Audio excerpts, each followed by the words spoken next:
And a pleasant good morning to you from Tony'sPicks.com. This is Ramon Scott coming to you from the sports betting capital of the world, Las Vegas. Coming to you after the big NFL Sunday, and we're ready for tonight, Monday Night Football doubleheader. Why not start them at the same time and play them at the same time? Because we all want to watch two games at once instead of a staggered start or one after another. Because the NFL gets it. They get us. We want it as fast as we can and get it over with. What are we doing, NFL? Anyways, we have two games tonight.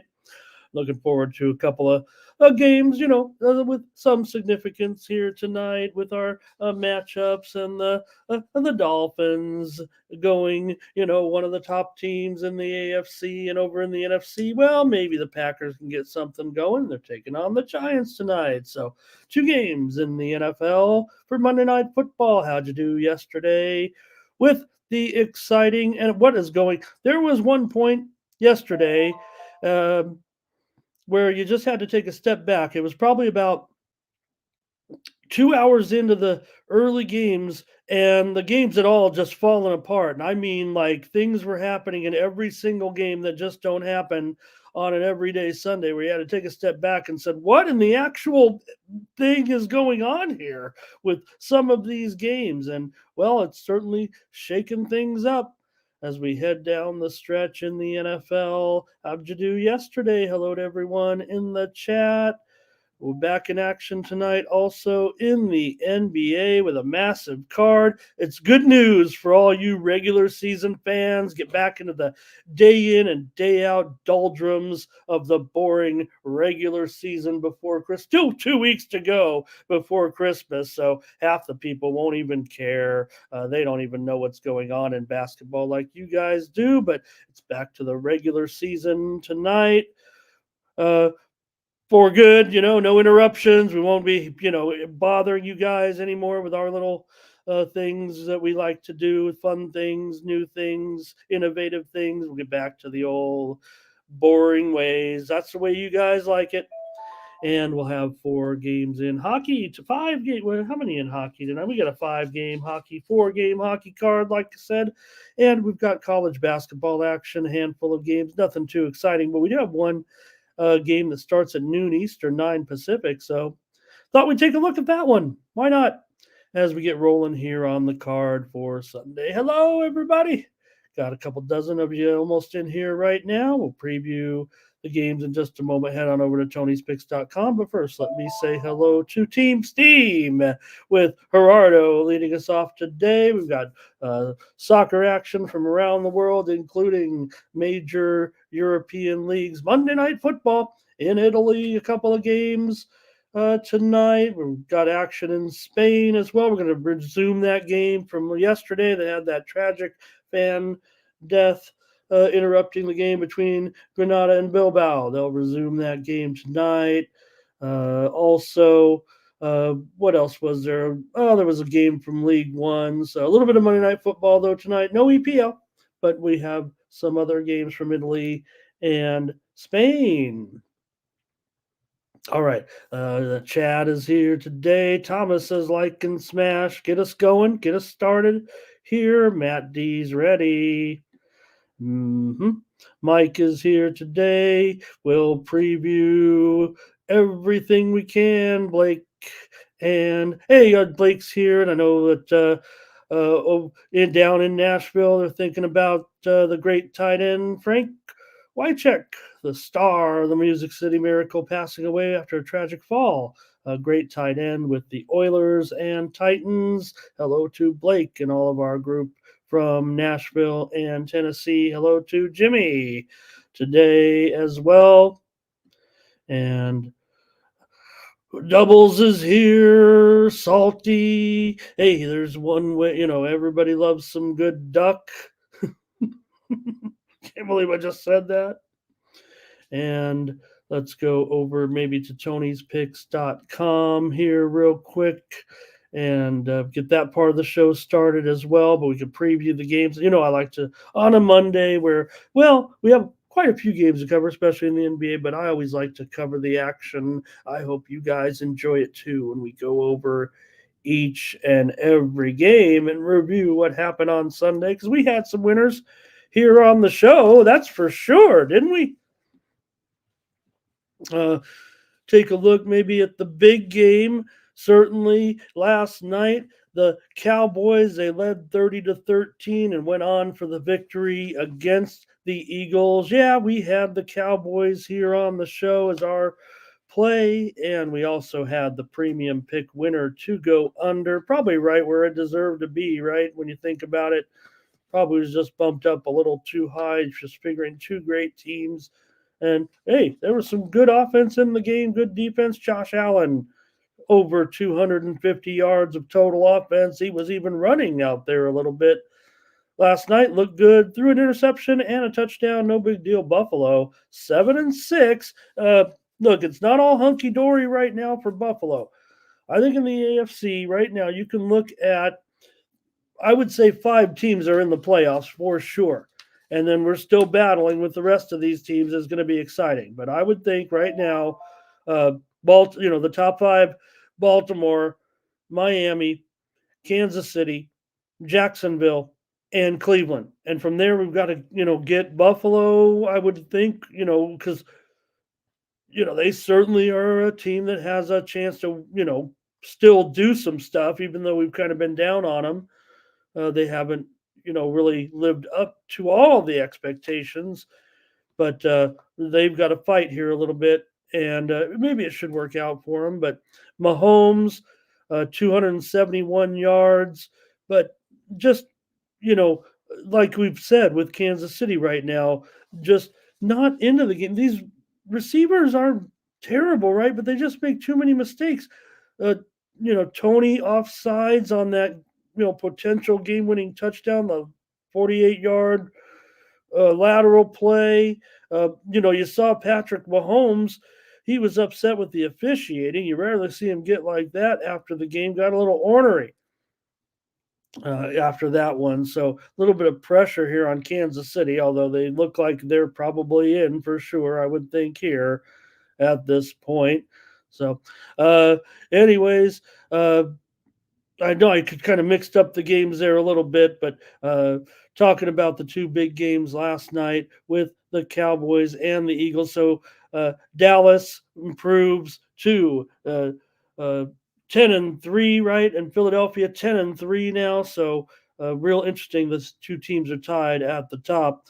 Jalen Hurts wasn't doing too well. It did start to get it going really in the fourth quarter there. Dak 225 and 2 touchdowns. Again, the Bills win over the Chiefs. At Tampa Bay over Atlanta, Baker Mayfield, the game-winning touchdown with a half a minute left. Mayfield, 2 touchdown passes in the game. Desmond Ridder, 350 yards passing, 2 missed field goals by Koo. They weren't saying Koo, they were saying boo. The game exploded in the fourth quarter, just 29 points through 3 quarters, 25 points in the fourth quarter. Bears upset the Lions with Justin Fields. With Fields making a late season surge, the Bears probably just going to roll with Fields again. They can roll with that defense. 3 takeaways, 4 sacks against the goofball Lions. They're totally folding it. They've been reading too many of their press clippings. The coach isn't all that.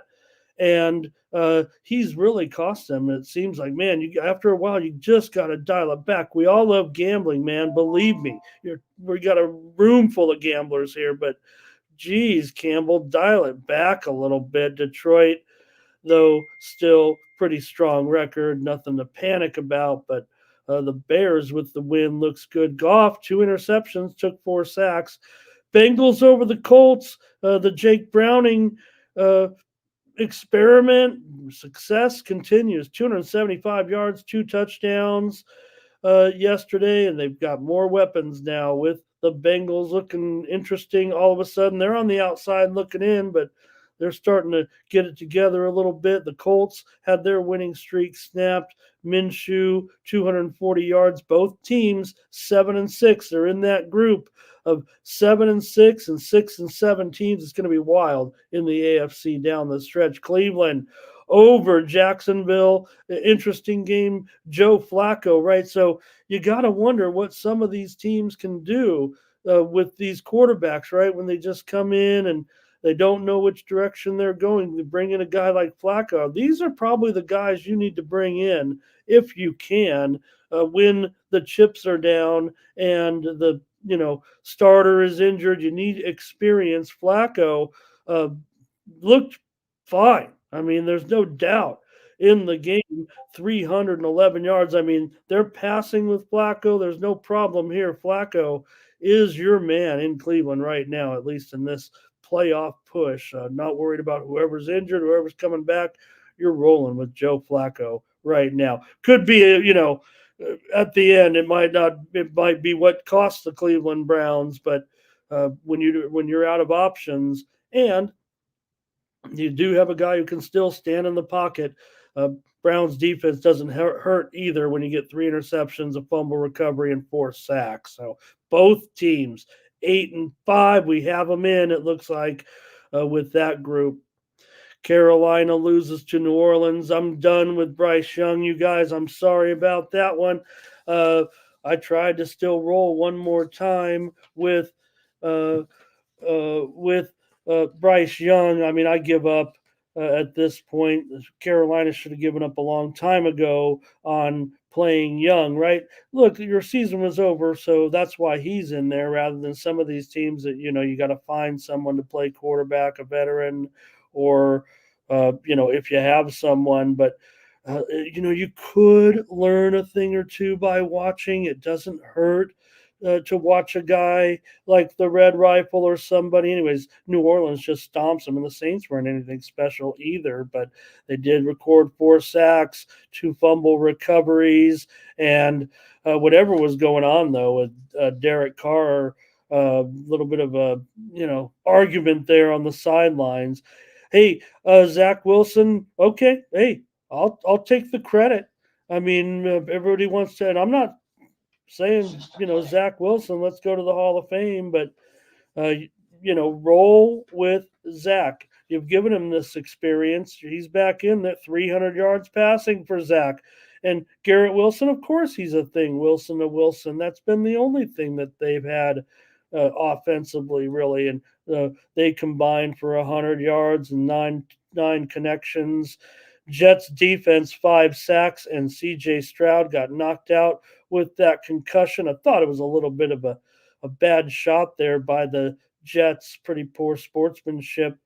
Could have been an accident. Anyways, Texans are 7-6 right now after the loss.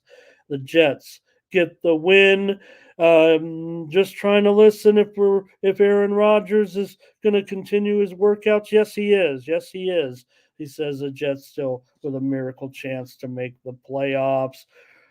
Ravens beat the Rams in the game of the day. The 76-yard touchdown punt return by Tylan Wallace. Tylan all the way. Lamar Jackson nearly 400 yards, 3 touchdowns. Stafford nearly 300 yards and 3 touchdowns.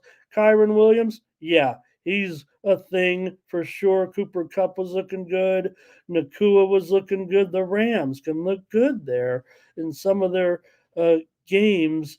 So, anyways, that snapped the winning streak, however, for the Rams as the Ravens ended up pulling it off, though, in overtime. Rams on the road, and the Ravens still end up here. They don't get the money, but they do win a key game to keep their top seed intact. All right. Well, the Vikings defeated the Raiders 3-0. We had never had 2 games at 0-0 at halftime in 1 week since 1988, and this game almost became the first game to go into overtime scoreless. With the Vikings and the Raiders, Vikings win at 3-0 with Greg Joseph, a 36-yard field goal. Josh Dobbs, he got sacked 5 times. He got benched. O'Connell, hey, I tried to sell him a little bit to you guys. He was not good, but they didn't make too many mistakes. He had an interception. They just couldn't get anything going on offense.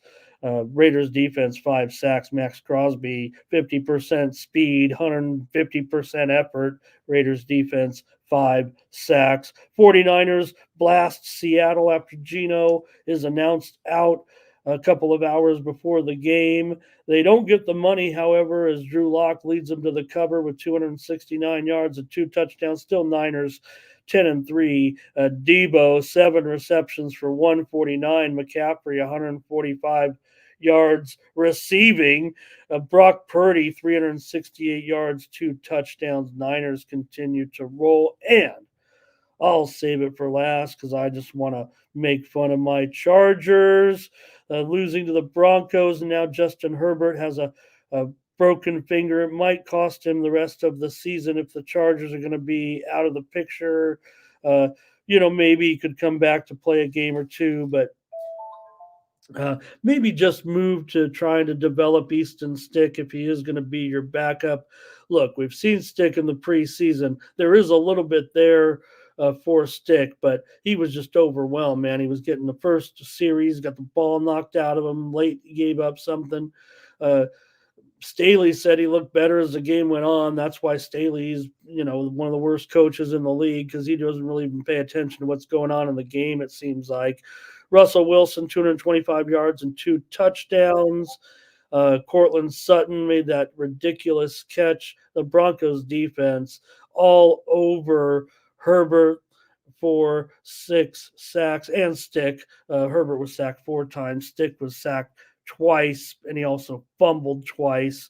So Chargers, brilliant. 0-12 on 3rd down, 1 of 6 on 4th down. That's the Chargers. This is really bad, and the coach is done in Los Angeles. All right. Say hello again. We'll talk about tonight. Look at your great comments here in this one. And right, Chad, this guy, best kicker in the league. It's good to have something like that, especially on a day when kicking was at its all-time worst, it seemed like, or at least the worst for this season so far. But the Cowboys kicker, when you're interviewing the kicker at the end of the game, he's had a pretty good game, a 60-yarder, a 55-yarder, another one as well. Pretty good job. This guy, basically, the thing about him was he was a professional soccer player. I believe he was in I want to say the Revolution. No, maybe he was with the Revolution organization. Never made it to MLS, but definitely played in the league or two below. Maybe Gerardo can help me on that one. And but his kick is true.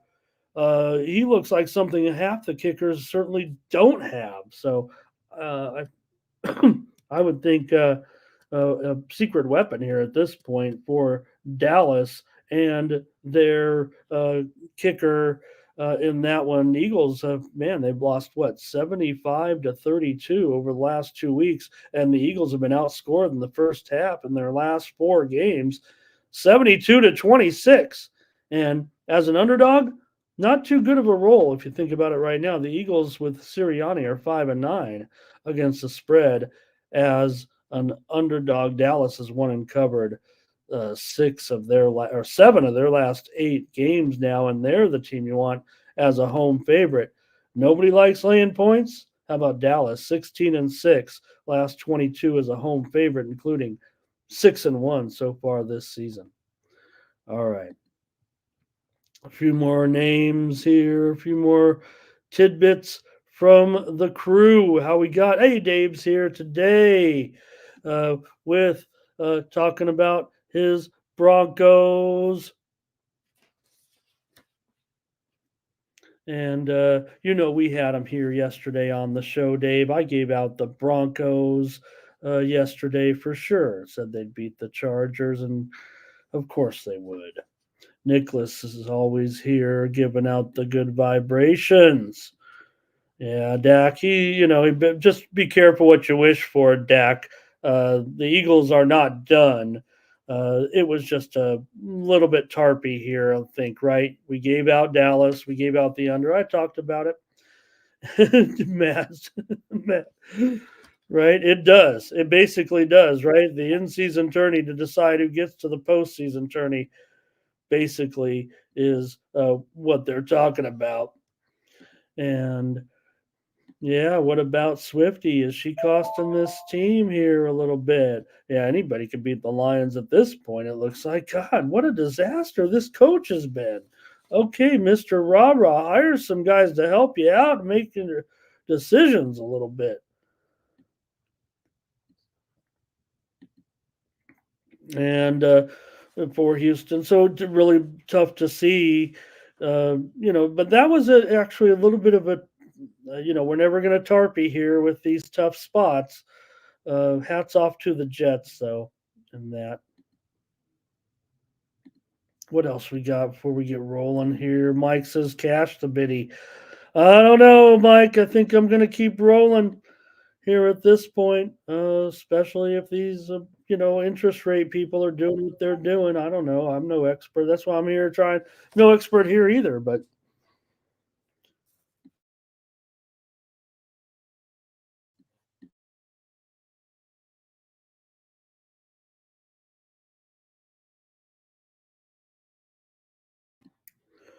all right, little case of the mornings there. And what else? What else? Anything? Right, right. Staley, the Chicago Staleys. They had a whole team named after their family. Oh, Thomas. Hey, I wish it was true. We have some handicappers. Dawn Staley, one of my favorites. She could coach the team. All right. Uh, appreciate you guys are got some good ones in the chat here today. Terrell, hello. And how about I one other what was the one that I really whiffed on? I was talking about yesterday with with Fields, long shot MVP. I think we might have lost that one in one day, but all right. And the Kings lost yesterday. So all right, let's go over to Tony'sPicks.com and see who did well yesterday on the site. You know who did well. It's Daniel Walasachuk, man. Talk about him here, red hot. But also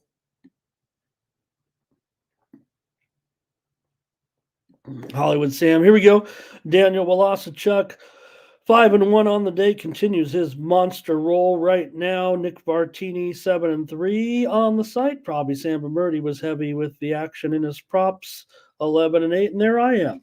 5-3 yesterday here with my premium pick selections, all in the NFL, of course, on a Sunday. These are the games that are best to research here. We're not going to water it down when you know so much information about the National Football League. My premium picks winners yesterday included the Jaguars and the Browns game to go over. We also had premium pick winner with the Cincinnati Bengals. We had Houston and the Jets over as a premium winner yesterday. We also had the Bills and the Chiefs under as a premium winner, and also Eagles Cowboys under. We also had winners here on the show, didn't we? I think this is what Thomas might be alluding to there. We had the over in the Buccaneers and the Falcons. We had the over in the Colts and the Bengals. We had the New York Jets yesterday over the Houston Texans here on the show. We had the over Seahawks and 49ers here on the show. We had the Broncos here on the show. We had the Buffalo Bills over the Kansas City Chiefs yesterday here on the show. And we had the Dallas Cowboys as a winner here on the show as well. NHL winners here on the show yesterday included the Panthers and the Blue Jackets over, the Devils and the Oilers under. We also gave you the Predators. We gave you the Capitals. Somehow we did not win that game with the Ducks as they ended up losing the puck line in that one. And we did have, however, the Minnesota Wild and we had the San Jose Sharks on the puck line. Yeah, we sprinkled the money line, but we took them +2.5. We took them all over the place. I think the Sharks came out with a profit somehow in that game against the Golden Knights. And also, college basketball yesterday, winners on the show were pretty solid, weren't they? We gave you that early game yesterday, side and total, Fordham and North Texas. Yeah, well, we didn't get the score exactly right. We were off by a few points on each team, but Fordham and under winners here on the show. We also gave you a Discord winner with Charleston laying the points yesterday here on the show. We also had Memphis and Texas A&M over was a winner here on the show. And what else? Oh, Michigan, Iowa over as well. We gave out here on the show. All right. That's enough for me. Nick Lagarettos 2-1. Hollywood Sam 3-2. The winners at the Tony's Picks Network here. Hollywood Sam on a roll right now atop the 30-day leaderboards along with Daniel Walasachuk. There's Nick Vartini as well. These cappers are doing well.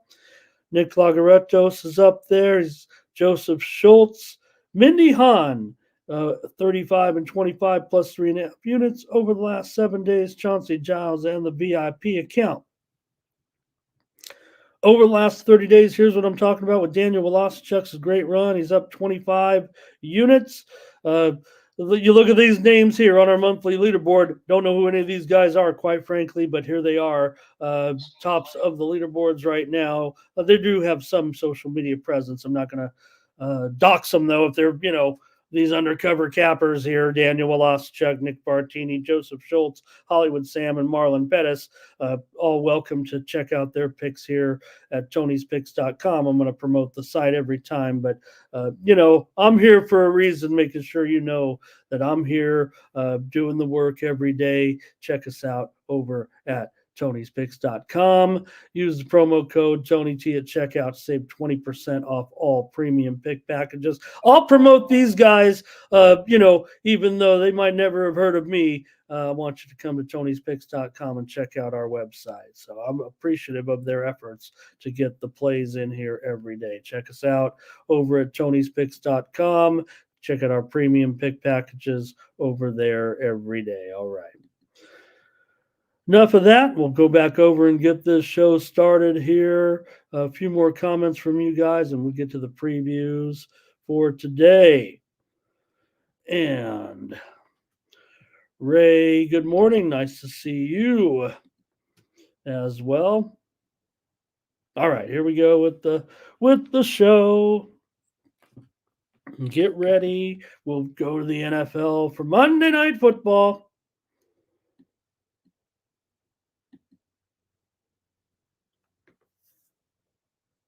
With the Titans on the road here at the Dolphins. A double-digit favorite for Miami in this one as Tennessee comes in. And, well, Miami, they're pretty good at beating up on bad teams from what I've heard. So let's get into it with these two here. Let me just get my script off the screen from those NFL games and start to talk about tonight's matchup with these two. You've got certainly an important matchup coming in for the Dolphins as they try to continue to maintain pace with the Ravens on top of the AFC right now, and the Dolphins chasing them. The Titans, they've seen their season fall apart, losing 6 of their last 8 games. They're also 0-7 straight up on the road and 1-6 against the spread on the road. 1-4 against the spread as a road underdog. Tennessee only 30% on third down over their last 7 games. Also 5-8-1 against the spread coming off of a loss. So I do have Will Levis as a starter here tonight, and I'm, a little bit still on Levis a little bit as of being able to learn, improve. It's still a pretty tough game here, but the Dolphins have to come in thinking a little bit that they are comfortable in the matchup and can win this game. Could it possibly take away from a killer instinct here to get double digits against a Tennessee team like this. Dolphins have won 4 of their last 5 games. They continue to be strong late in games. How about the Miami Dolphins as a favorite, everybody? They are 10-1 right now against the spread and as favorites. Their last 11 tries as a favorite. 10-1 against the spread. The Dolphins cover the number here, but man, it's a big number. McDaniel, he's the man when it comes to covering these numbers right now here with the Dolphins. So the Dolphins have the teams have actually split their last 8 meetings here in this AFC matchup. What do you guys have tonight with the Dolphins and the Titans? And here's here's Blake. Good to have Blake, of course, here as we mentioned, and I'm sure we'll see a little bit about Frank Wycheck. And hey, if you've never, I know our crowd in here probably remembers the Music City Miracle, but if you haven't, you're going to see it tonight for sure. They'll show it at some time during the game. Remember, these games tonight are being played simultaneously. That's all. That's all there is to it here. So let's see. Thomas, it sounds like Miami here.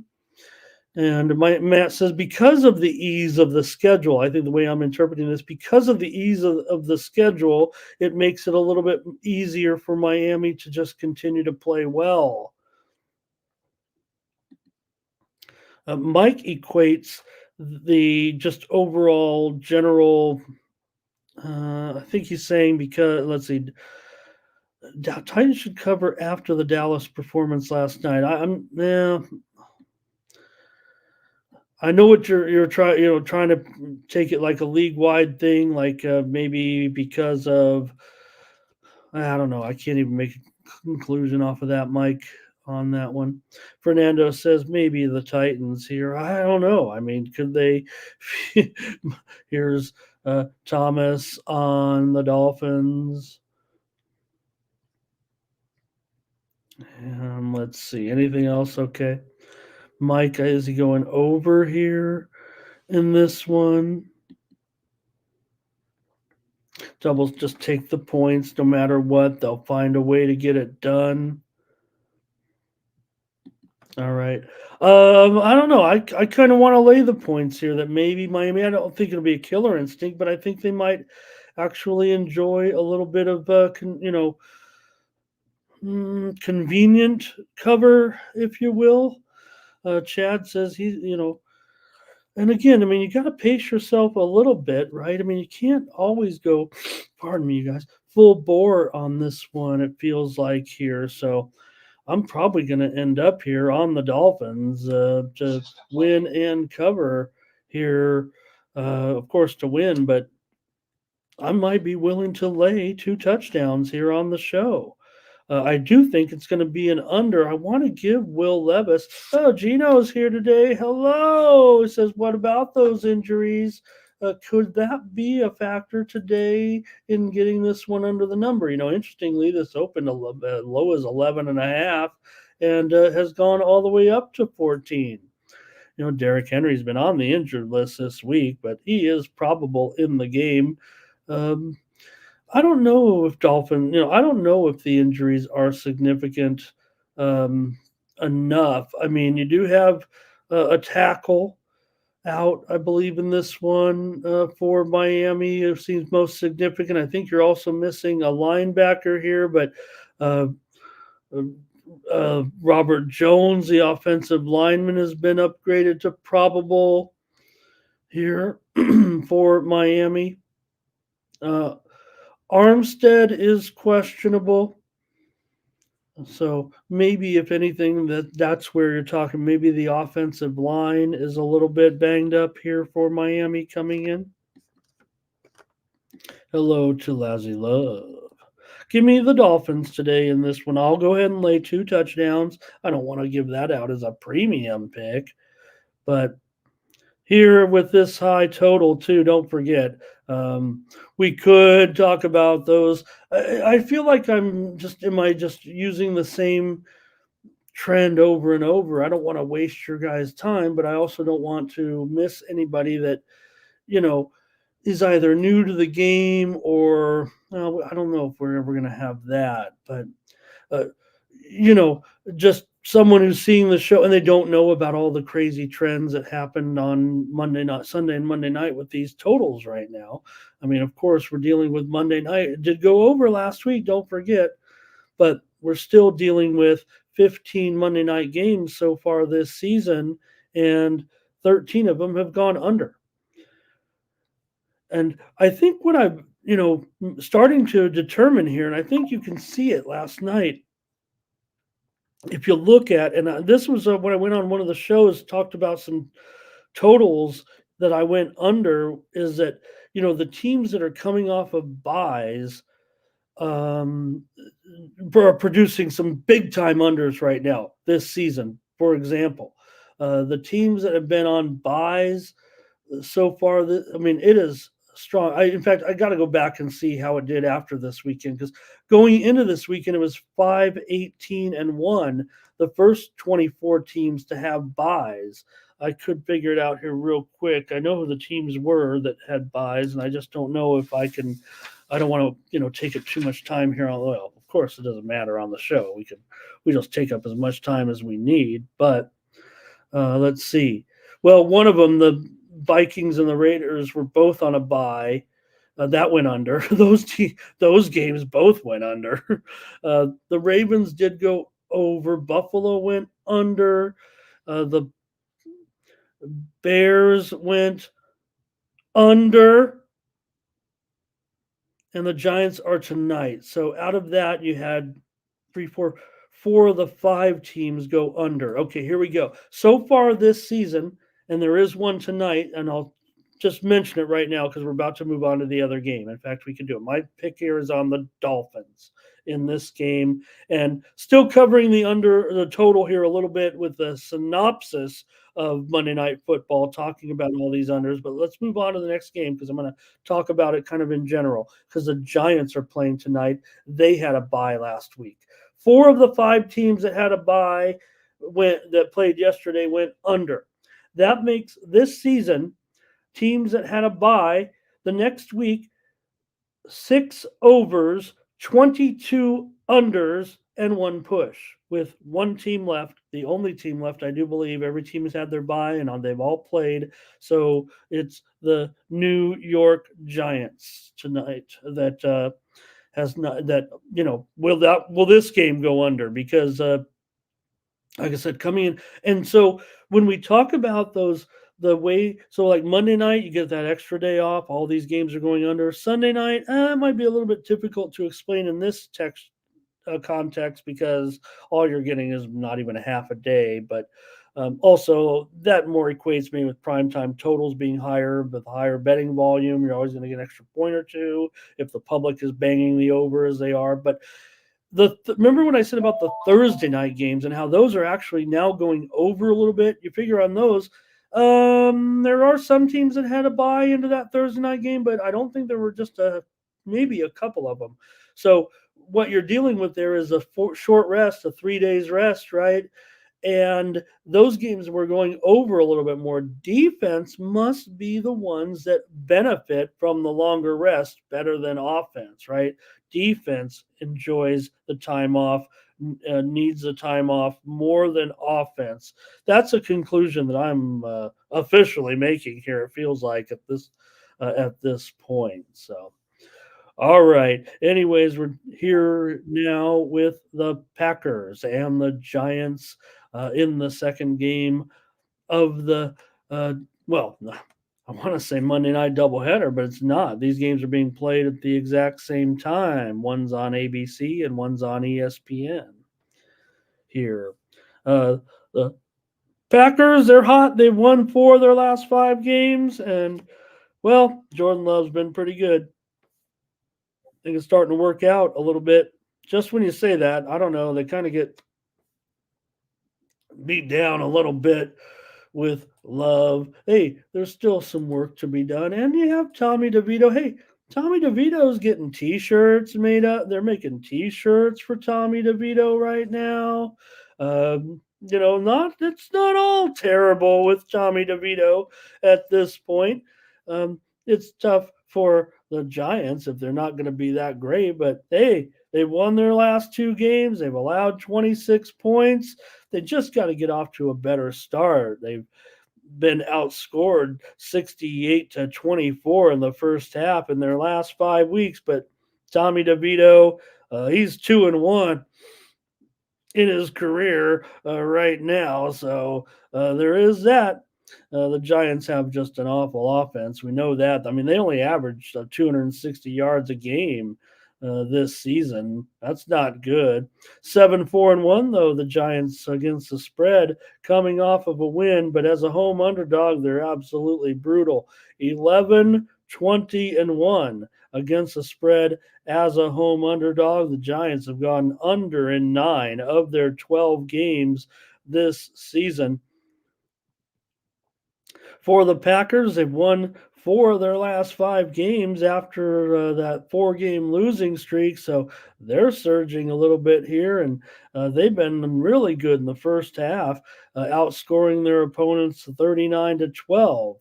Over their last 2 games. So the offense has come out good. The Packers are hot in turnover margin. They haven't turned it over in the last 3 games.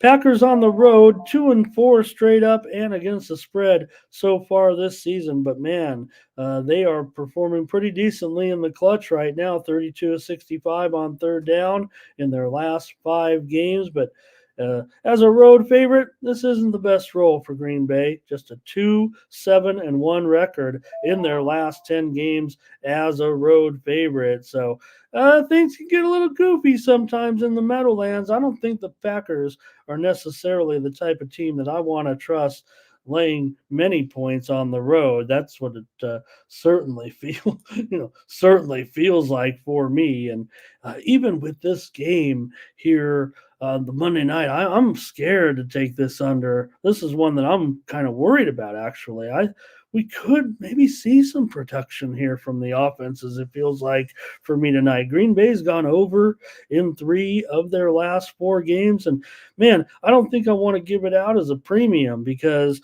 who want to give out the under the over as a premium when all these games go under? See what you guys have in this one. Fernando's going over tonight, and Thomas wants Green Bay. Chad's ready to go. Says, get rid of the pigskin. Let's go to the NBA. We got this big card tonight. Thomas is going under, and Darren's got some props for us on the games. And Rodney says, you know what? It might be time for take the Giants if it gets here. Jordan Levy says could throw 3 T's. Romeo Dobbs has definitely emerged as a great looking target here, certainly for Green Bay. Jimmy's on the Packers. Fernando's on the Packers. I don't know if I could get on these Packers. It's been good, and hey, I've kind of been leading the charge, I think, a little bit here for the Packers, but Double says the Giants just aren't going to score enough. All right, well, they do got Tommy DeVito after all.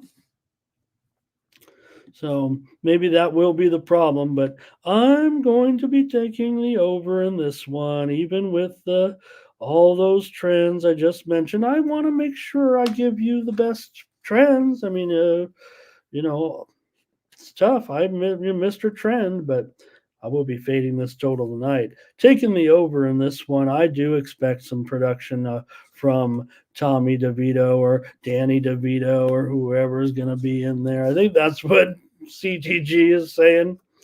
And like I said, hey, let's get Tommy DeVito a Subway commercial. All right. That's going to do it.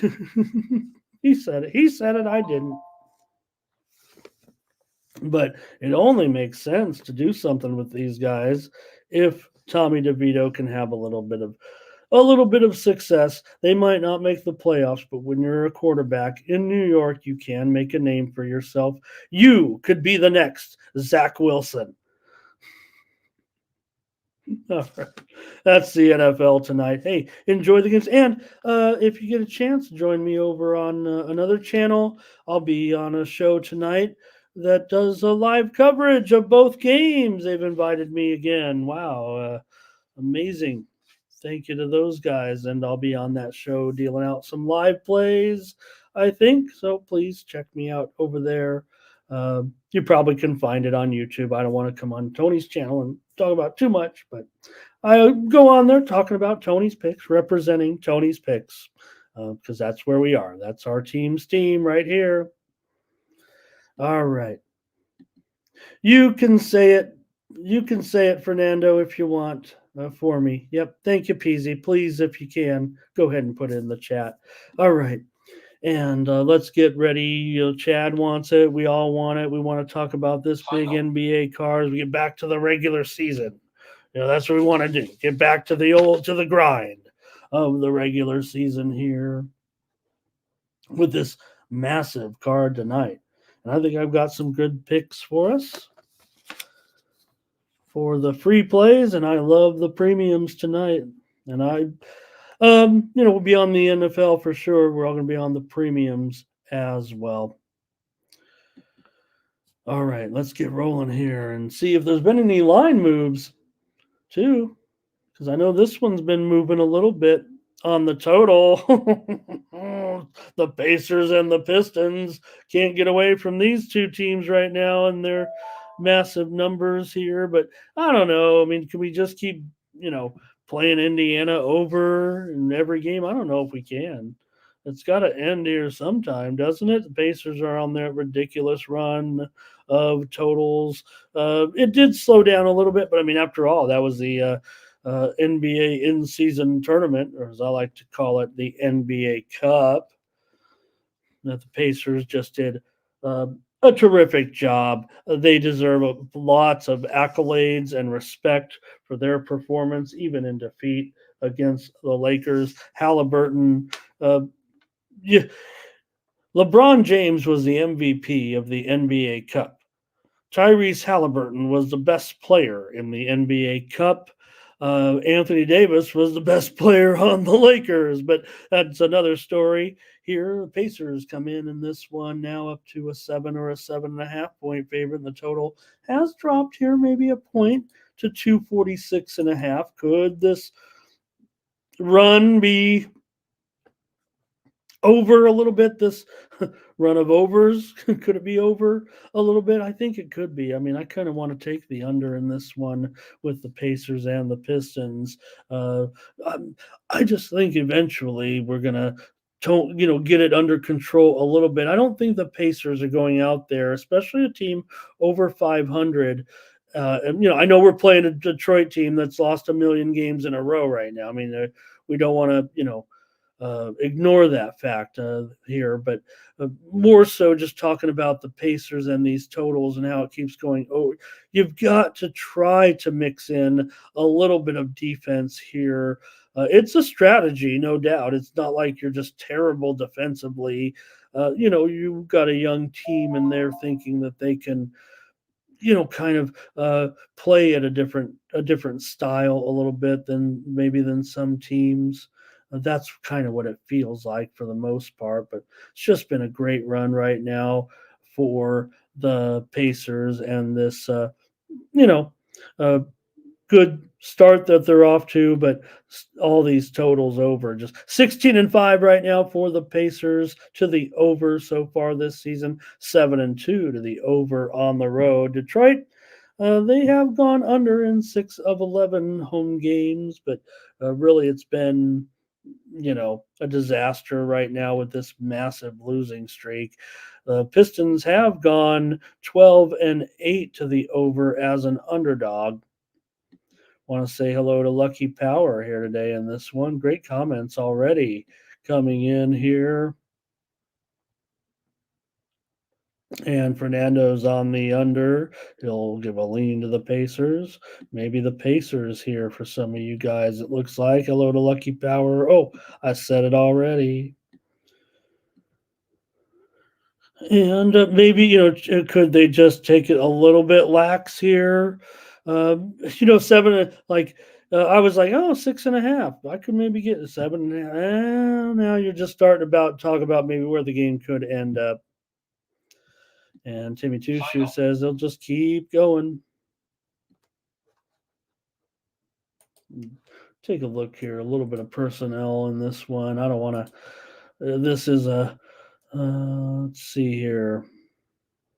Did they spend it all at the blackjack table? That's what I was wondering about. And Mike says he might go under today as well. I'm going to go under here as my play. I don't think anybody'd believe me if I gave it out as a premium and they'd, wonder what I was doing. But I'll go under on the show.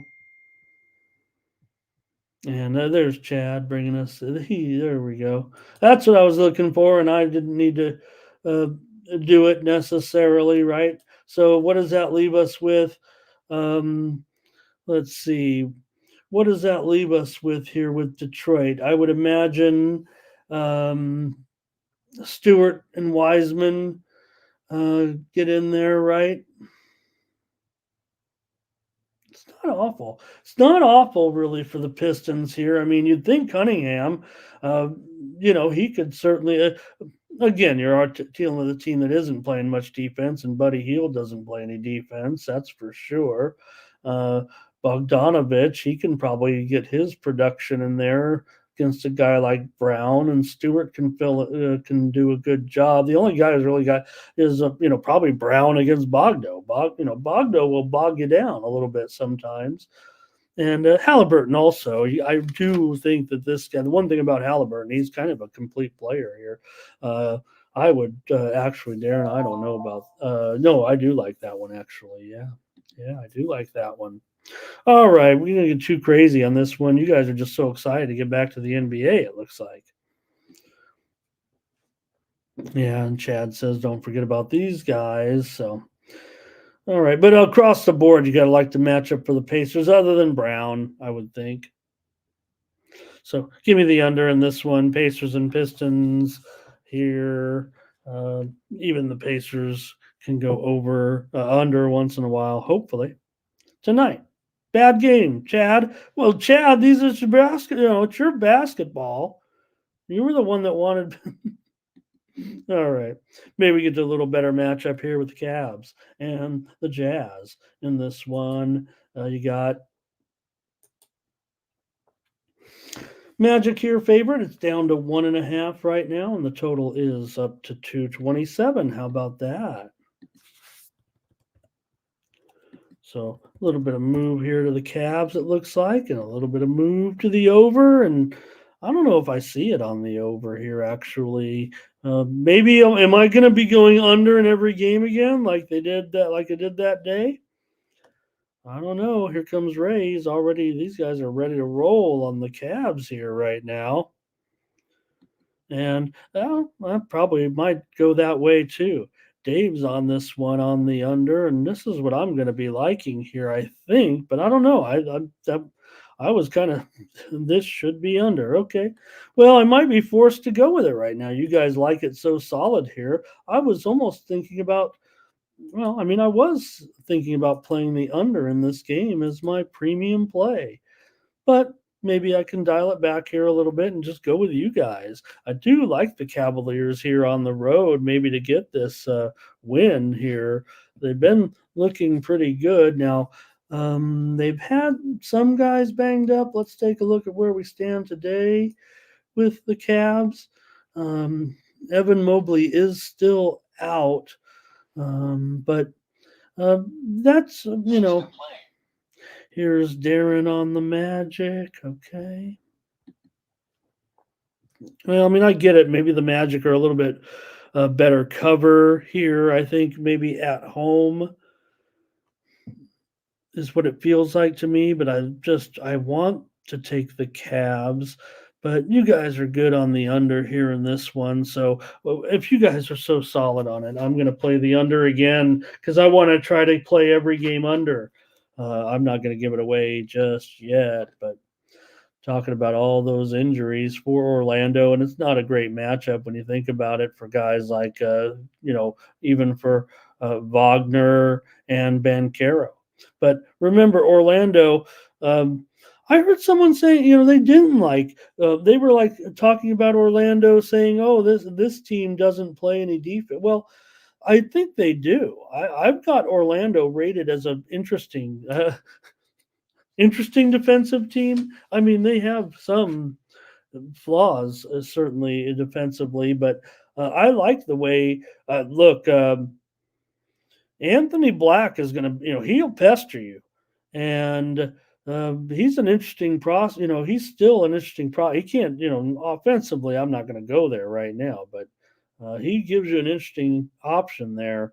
At point guard. And Bancaro can play some defense, and Batadza in there maybe also can help. So I'm looking for ways to explain the possible defense here. Chad says it's a blowout.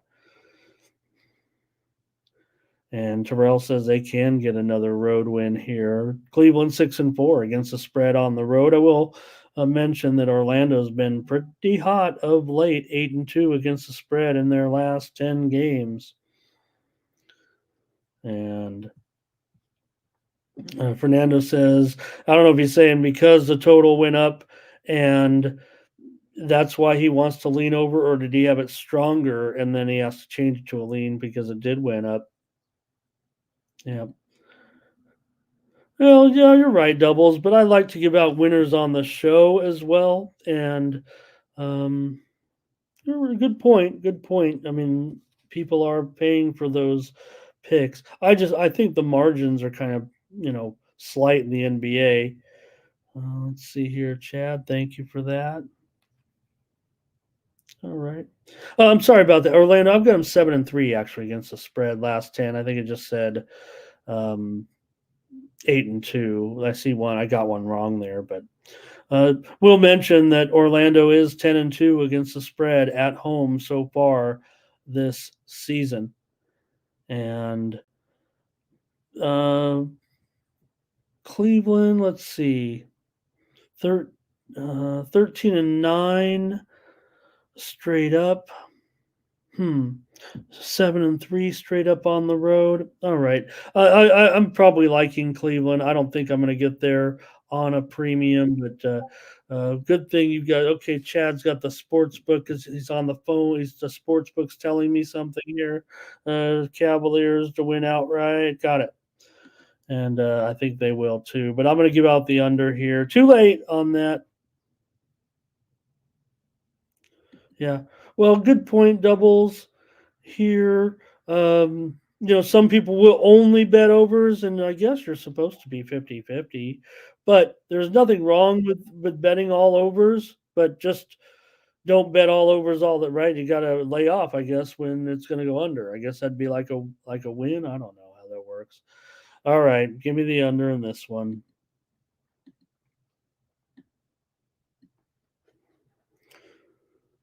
The Washington Wizards are going to be on the road here against the Philadelphia 76ers in a divisional matchup. Philadelphia is favored by 12, and the total's 244 in this one tonight.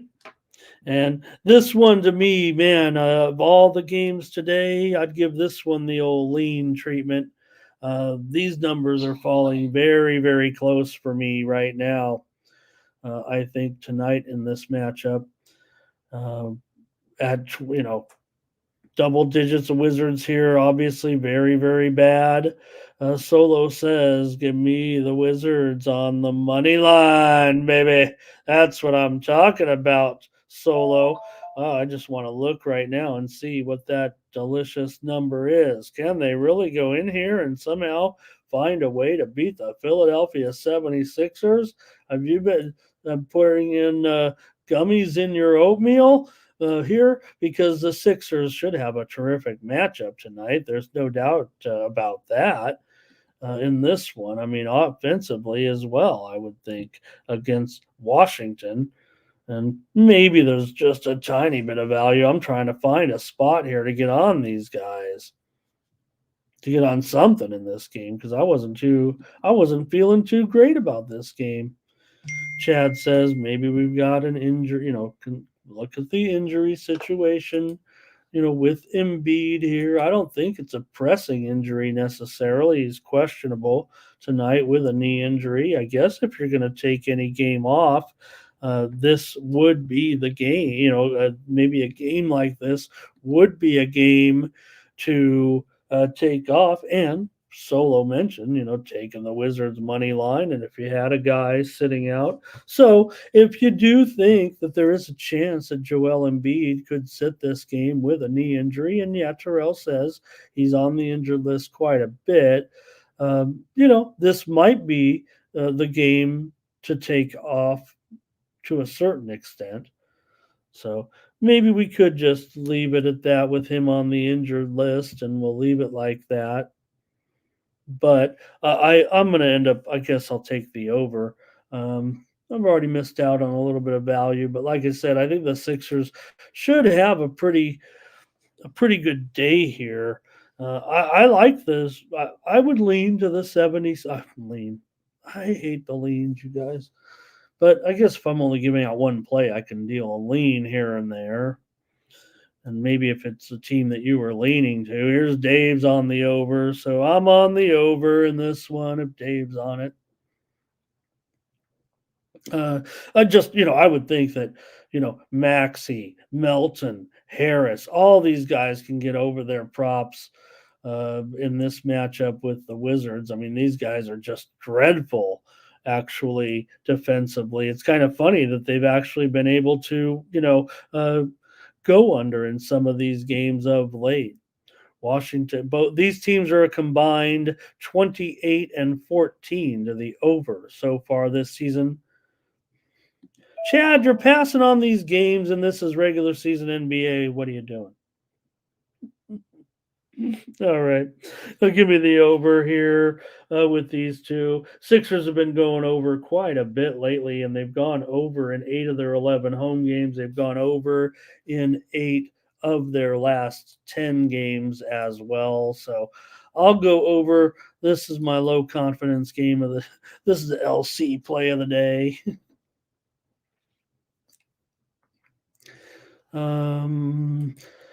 Yeah, Aaron, I just that he Gafford actually is one player where I would make sure his status.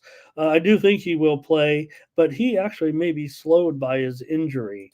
Let me make sure we've got that in the status on him correct in this one, but he is questionable with that hip injury. So just to make sure down that one, Darren.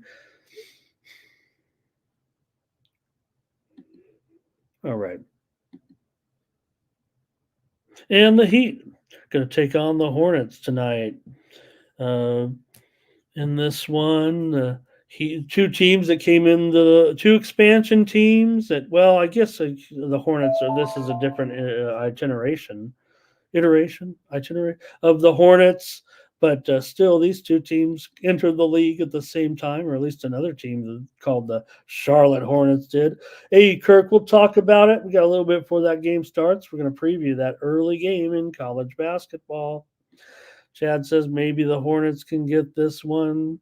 And yeah, maybe they can. I mean, look, they are seven. They have 7 wins already. It's tough, you don't have your man in there right now with Ball being out. But we've had to adjust because it's a long-term injury right now with an ankle, severe ankle injury. So going to still miss a few weeks here for LaMelo, and that's a bummer. This guy always here. And Chad and I don't know, Chad. Maybe I think of this one. We kind of disagree a little bit. Whoops, on this one, Chad. I think it's the other. I think the rest of the team has trouble keeping up with LaMelo, but I'm unabashed player for LaMelo. But yeah, Bam out. Hero, of course, has been out for a month. Highsmith is out in this one. Robinson is probable. Caleb Martin probable. And Kirk. Is that Grandmama or? All right. Let's see. I think I'm ready for the play. If you guys are in this matchup, just want to check some late action here and see if I can change anything. Because, well, if anything, I'm probably going to look to the under again. Oh, Solo's on the over. Let me be quiet. I was going to talk about maybe an under here, but Chad will take the points. You know what, Chad? I'm going to take the points with you here, I think, in this one at 4. I don't think it is 4, though, actually, anymore. Oh, yeah, it is. 4, and it's down to 221 on this total. And I think the move is right. I think the move is right on this one. That's the way I would probably look as well to the under. But, well, I've already said I'm taking the Hornets. And since I've given out 3 totals so far, let me give out a side here with the Hornets tonight. I'll take 4 points with Charlotte against Miami. If I had to look at, the personnel that I'm really probably looking to, maybe step up tonight, I would think Brandon Miller and his matchup. Look, last game, 20 points for Miller on 7 of 15 shooting. He's been on a nice little run here of late, so probably like Miller in his matchup today, especially against Duncan Robinson. Duncan Robinson ain't going to do much for you defensively. So that'd be where I would probably go. Certainly one of the problems here without Bam is probably putting in a guy like Nick Richards, who's going to be basically we'll see. Because we're just starting to get to see him more a little bit. He was out and he came up with 15 points last game. Really a real decent performance for Richards. When he moved into the starting lineup. So even when he's been on the roll, he's just been averaging. Look, he can get you a double. I don't know if he can tonight, but against because I know that with Bam, I mean, I know it's a neutral matchup when you got a guy like Orlando Robinson in there. I guess would be a match. Don't let me confuse Duncan Robinson and Orlando Robinson. 2 different players for sure, right? All right. Mike says he wants to maybe go under in this one. I would think this one feels like an under to me. Chad's thinking under. All right. And I'll take the Hornets here as a home dog. Let's go, Hornets. All right, the Nuggets will take their go on the road here, and we know the Nuggets aren't always great on the road. They're taking on the Hawks, though, here, and the Nuggets going to be a road favorite, so that feels a bit uncomfortable. The line is 2.5, maybe even up to. I see a 3. I see a 3 out there right now. Bovada's moved to 3, total 241, 241.5 or so in this one with the Nuggets and the Raptors. So I know which way I'm headed here. I think in this one with Detroit, with Denver and Atlanta today, but just to talk about these teams a little bit, that no one covers a spread between these two teams. These two teams are combined 13-30 so far this season against the spread. Atlanta's 1-8 at home against the spread. The Nuggets are 3-10 on the road against the spread. No one wants this one, apparently. Denver comes in 14-9. Atlanta 9-12. Has Atlanta been a disappointment? Yeah, they have. Has Denver been a disappointment? Yeah, they have to a certain extent, right? Well, you're still going to take it. You're 14-9. King of the hill. So, uh, you know, maybe you could just what it's going to take to take care of it this season. This actually doesn't even feel like a terrible spot for Denver. Uh, I'm looking, they can't lose them all on the road, right? They are 5-8. They are 5-8 straight up. We make fun of them a little bit, but they have won 5 games on the road. Atlanta's only 3-6 straight up at home. and 3-7 straight up as a home underdog, while Denver is a road favorite. Well, as an underdog, I take that back. I think it's three. Well, I don't want to get it wrong, but Denver as a favorite, 13-7. All right, let's see what we got. Chad, talking Hawks disappointment. They are terrible against the spread. They're just the worst against the spread, right? So maybe this could be the spot to take Denver here to win a road game. I mean, like I said, we make fun of them, but they've won games on the road. They just sometimes they're favored on the road by enough points that they don't get the cover. Here, this is almost a reasonable number to get, it feels like. Chad figured Denver regression, lost two rotation guys. They're kind of going through the motions here a little bit.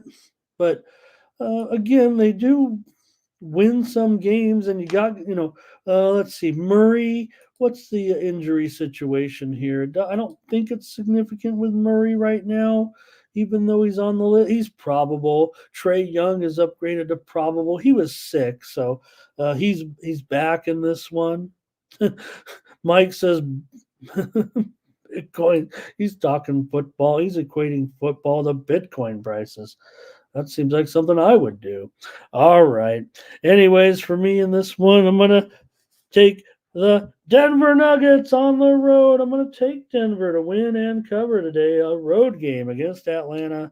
Again, you're right. Atlanta, they're the worst spread team in the league. All I need to do basically is win this game by a field goal, and we've got it. So I'll take Denver and probably, think that maybe this one goes under, but we'll see. Terrell goes under here. I think Chad's going with Denver, though, right? All right. All right. Raptors and Knicks here. The Knicks are 4. Get this right here. 4-2-22. There we go. All right. I don't know why that wasn't correct. All right. In this one, you got the Knicks 12-9. Toronto comes in with a 9-13 record so far this season. You got a Toronto team that this series has gone. These two teams play rather frequently. Knicks have won 6 of their last 7 games at home. 5 straight in this series has gone over, including 4 of the last 5 meetings, or I wouldn't say including, but 4 out of the last 5 meetings here in New York between these two teams have gone over. You got both teams have been going over of late. Knicks over in 7 of their last 10. Toronto's gone over in 6 of 4. But more significantly, you have a Knicks team here that is break-even position against the spread at home, but 6-3 straight up at home. Toronto 3-7 straight up on the road. The spread records are kind of nondescript here right now, I think, between these two teams. You do have the Knicks here the totals dropped here, though, to about 220 and a half. So move to the under here in the game between the Raptors and the Knicks. To me, it seems like a pretty solid under, I would think. I mean, I feel very, very strongly, I would think, here on the under in this game. But for me on the side, maybe the Raptors can compete here in this one. I'm trying to find a spot to maybe get on the Raptors here. I know some steam did come in on the Knicks as we were coming on the air here. Kind of caught me. Let me just check still because I kind of want to play the Hornets the Raptors here actually plus the points, believe it or not. I think for me, mostly kind of look, the Knicks have been playing very, very good defense, but Schroeder here can kind of make things happen, I think, in his matchup, especially if Brunson has any limitations. Now, I think that Brunson is going to be in this game. He does have an ankle injury, however, and if you've got, you know, I want to say like a healthy Schroeder or anything like that going up against a slightly slowed down Brunson, that could be a factor here for me. The rest of the Knicks, I mean, I think defensively, I think this is what makes the Knicks a competitive team moving forward, unless we see some defensive regression. I'm high on the Knicks defensively, and I think they could improve defensively as well because I just think you have, guys who get in there and mix it up a bit. Yeah, you'd like to have Mitch Robb in there today. That would make things better for that defense. All right, here come the plays with Chad. Says the Knicks roll. Uh-oh. Mike's on the Knicks. Everybody's on the Knicks. This one we're going to be against each other because I think I'm going to be on the Raptors here. Fernando's on the under here probably with me. This one's probably going in the register. Mike says it's going over though. Chad says, what does he say? Chad's on the Knicks. Chad challenge here. Looks like in this one. Yeah, I'm not too, like I said, I have this total much, much stronger in this one. Chad says been destroying Ramon. I just read off a bunch of winners. Oh, but yeah, most of our picks are in the NBA though, Chad. You're right. Okay. When is it ever good to be on the Raptors, Brent? Well, I guess half the time. They are 11, 10, and 1 against the spread so far this season, 4, 5, and 1 against the spread on the road. Both these teams are just pretty much break-even propositions when it comes to the spread. There's no teams rolling here necessarily. I mean, there are some long-term trends. If I'm Mr. Trend, and I'm always going to break it down and give you something a little bit special. But I don't want to get too deep into some of the, you might find a little bit insignificant here on Toronto. But there were a few angles for me that kind of had me on Toronto. On Toronto here in this one. Let me see. I had it here. All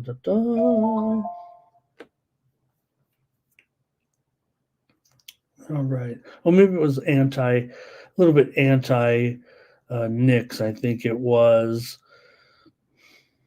Well, I don't want to delay you guys here. I didn't really have it in my prep. To necessarily go hard with it in this one, but usually it has to do with the Knicks as a long-term home favorite. Let's see what else you got here. Thank you. Darren will join me. All right. We'll take 5 points, but he does have Randall over. And give me the Raptors here today. And that one probably is going to be headed to the premium list on that total.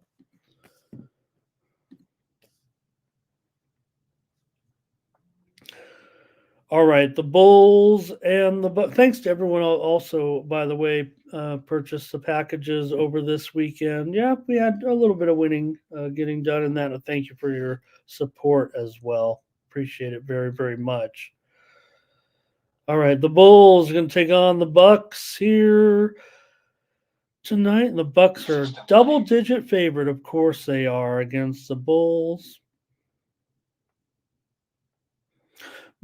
Bucks come into this one with a solid 15-7 record, and the Bulls, hey, they've gotten it together a little bit here of late, right? With 9 wins after we made fun of them for the longest time. But the Bucks here, you're going to trust them to lay a big price here at home. They are, remember, made fun of them for so long. They've actually started to cover a few games here of late. But remember, they were laying all those points game after game after game where we're like, stop it already. The Bucks aren't. Yeah, they're winning, but they're not covering. They're 4-8 against the spread at home so far, but Chicago's 3-7 against the spread on the road.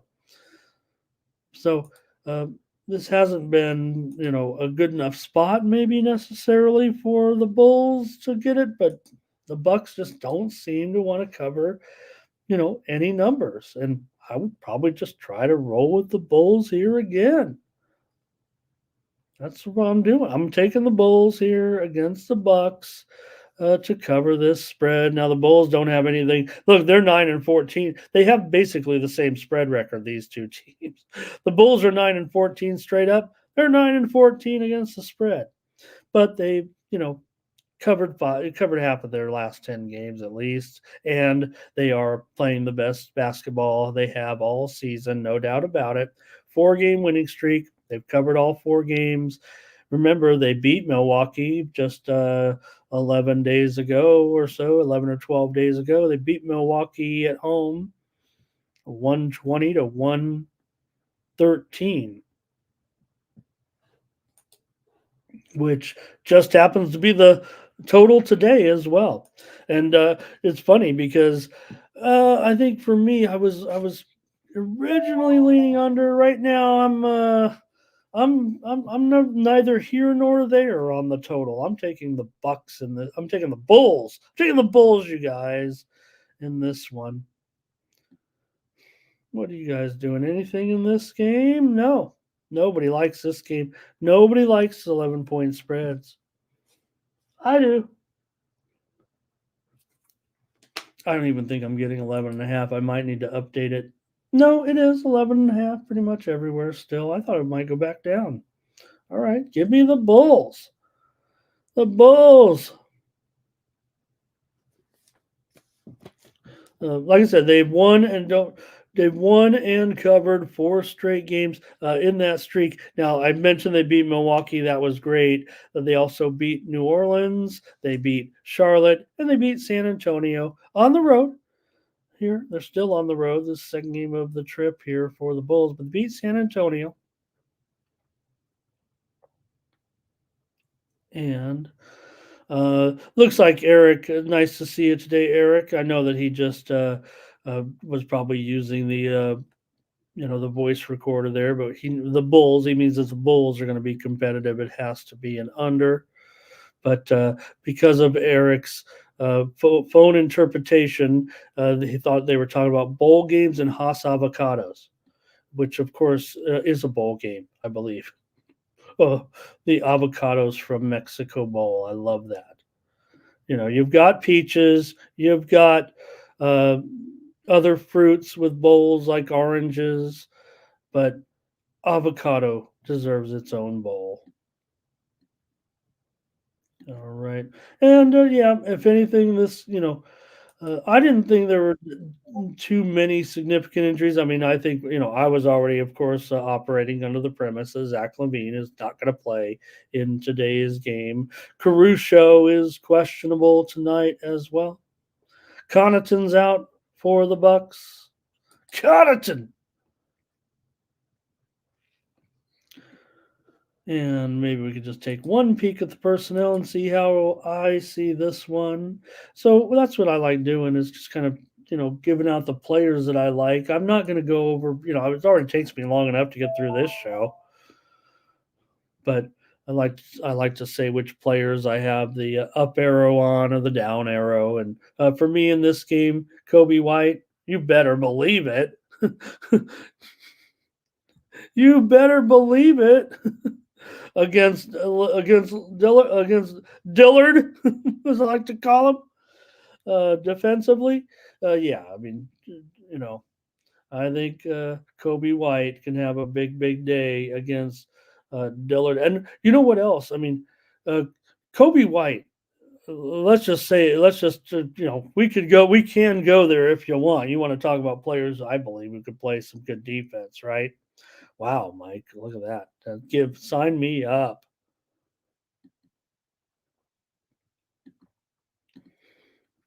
So maybe the Bulls get that 5th straight win. Uh, Look, when you got a team on a 4-game winning streak against a team that doesn't cover any big numbers at home, and yeah, maybe Milwaukee, you think of revenge, but you don't think about it necessarily in a matchup like this, right? You think about revenge in a hot matchup and a good teams. Maybe the Bulls, maybe a little bit of confidence here, but great, Darren. Yeah, White. And Dasumu too. Dasumu too is also, I think, in a pretty strong position to beat his props today. Uh, Look, the Bucks backcourt defense. I mean, that's their weak link, right? To a certain extent.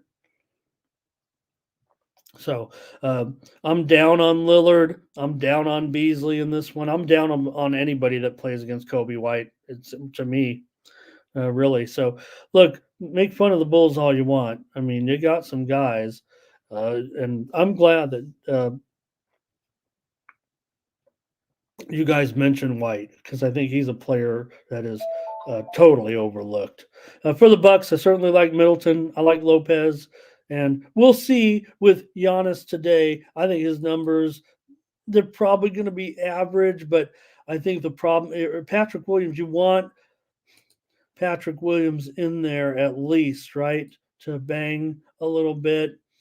And he is probable with an ankle injury. Okay. Give me the Bulls for sure. The Bulls in this one.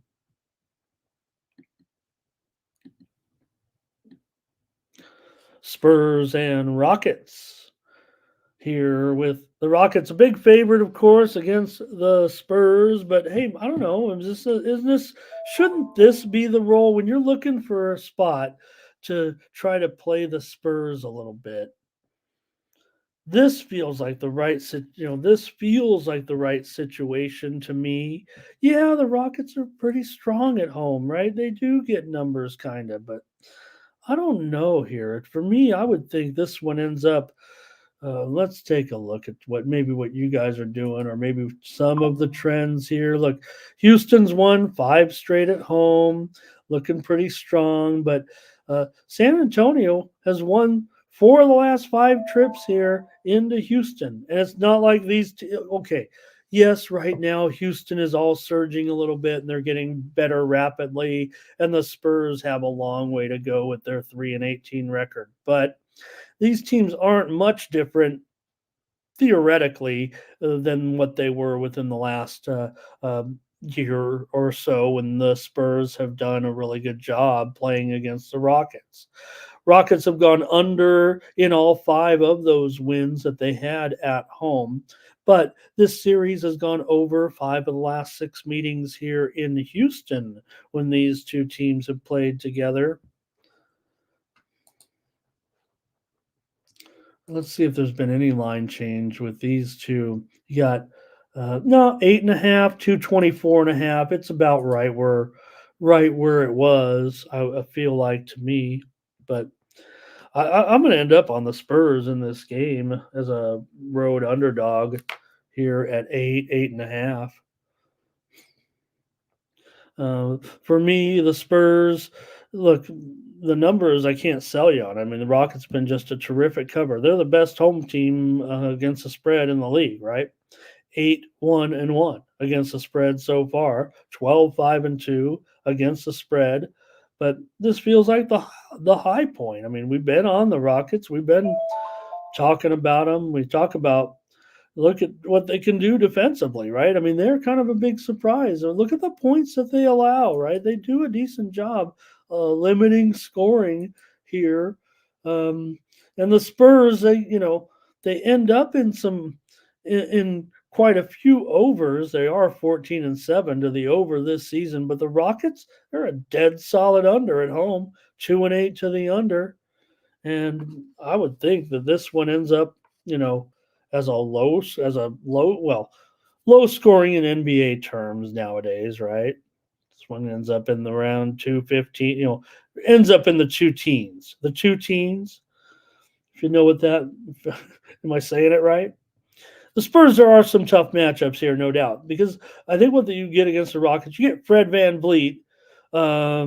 He's definitely still out there playing defense. The veteran against Sohan, pretty good matchup, I would think, for Fred. And I do have concerns though about the Rockets. Let's see what Brooks's status here is in this one. He is questionable, and he has an illness, a little bit of illness here for Houston. Jock is probable though, so if Jock is probable and he has an illness, um, this is the way I always look at it. That Dylan Brooks, he's questionable. I would think he might be on the track to play here. Don't we all kind of get sick together when we're all together? But that would be good because he's a pretty good defensive player, certainly. And against a guy like Vassell, you're going to need that. So, and Smith against Keldon Johnson, kind of a neutral matchup too. But the key for me in this one is Victor. I would think Victor against Sengun. Uh, big. Both these guys could probably have a pretty big game offensively. I mean, Victor can block your shot, but he can't stop you. You could go right around him still at this point. Victor's got plenty to work on there, and I think Sengun. I think both these guys are going to be the big stars of the game, the centers in this one. If you got two centers being the kind of the stars of the game, you're probably going to get an under here. But Fred can have a strong game too. Green can have a strong game. But give me the Spurs here in this one plus the points. And let's see, Brooks to eat tonight, I think is what Chad's saying. Mike has the over, so we're going against each other here, it looks like, Mikey. All right. Rocket tease the Rockets here. I'm on it, Mike. Yep, I'm on the buy low. I'm on the buy low. Brent says Rockets or nothing. Rockets first quarter and full game here for Chad. All right.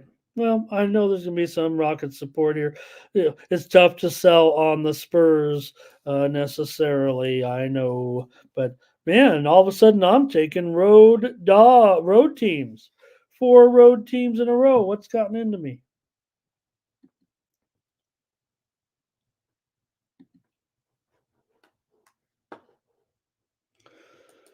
All right, we got another double-digit favorite here with the Thunder at 12.5 and 234 now. This one's gone up for sure. And I don't know. I mean, if we were giving out total, maybe I pivoted to the side because I don't want to end up like the other night on all those totals under. But Thunder and under, it kind of makes sense to me possibly here in this one. Like you have Oklahoma City, they've gone under. Or I'm sorry, Utah has gone under in 4 of their last 5 games on the road. They've gone under in 7 of their last 9 games as well. You have the Thunder coming in with a pretty strong record, of course, 14-7. Utah pretty much the opposite, and they're putting out a pretty crummy product right now. I know we were taking them in that last game against the Clippers, and they got blown out in that one as well. We were on them we've been on them, I think. Well, I don't know if we were on them actually on that Clipper game. We know we were on them in the 50-point blowout. Oh, well. Oklahoma City has covered 6 of the last 7 meetings between these two teams. They've also covered 6 of the last 7 meetings here at home, although it's not those same meetings. They've been back and forth a little bit. It's just ironic. Mike says he'll take the Thunder here in this one. Chad says Thunder to win every quarter.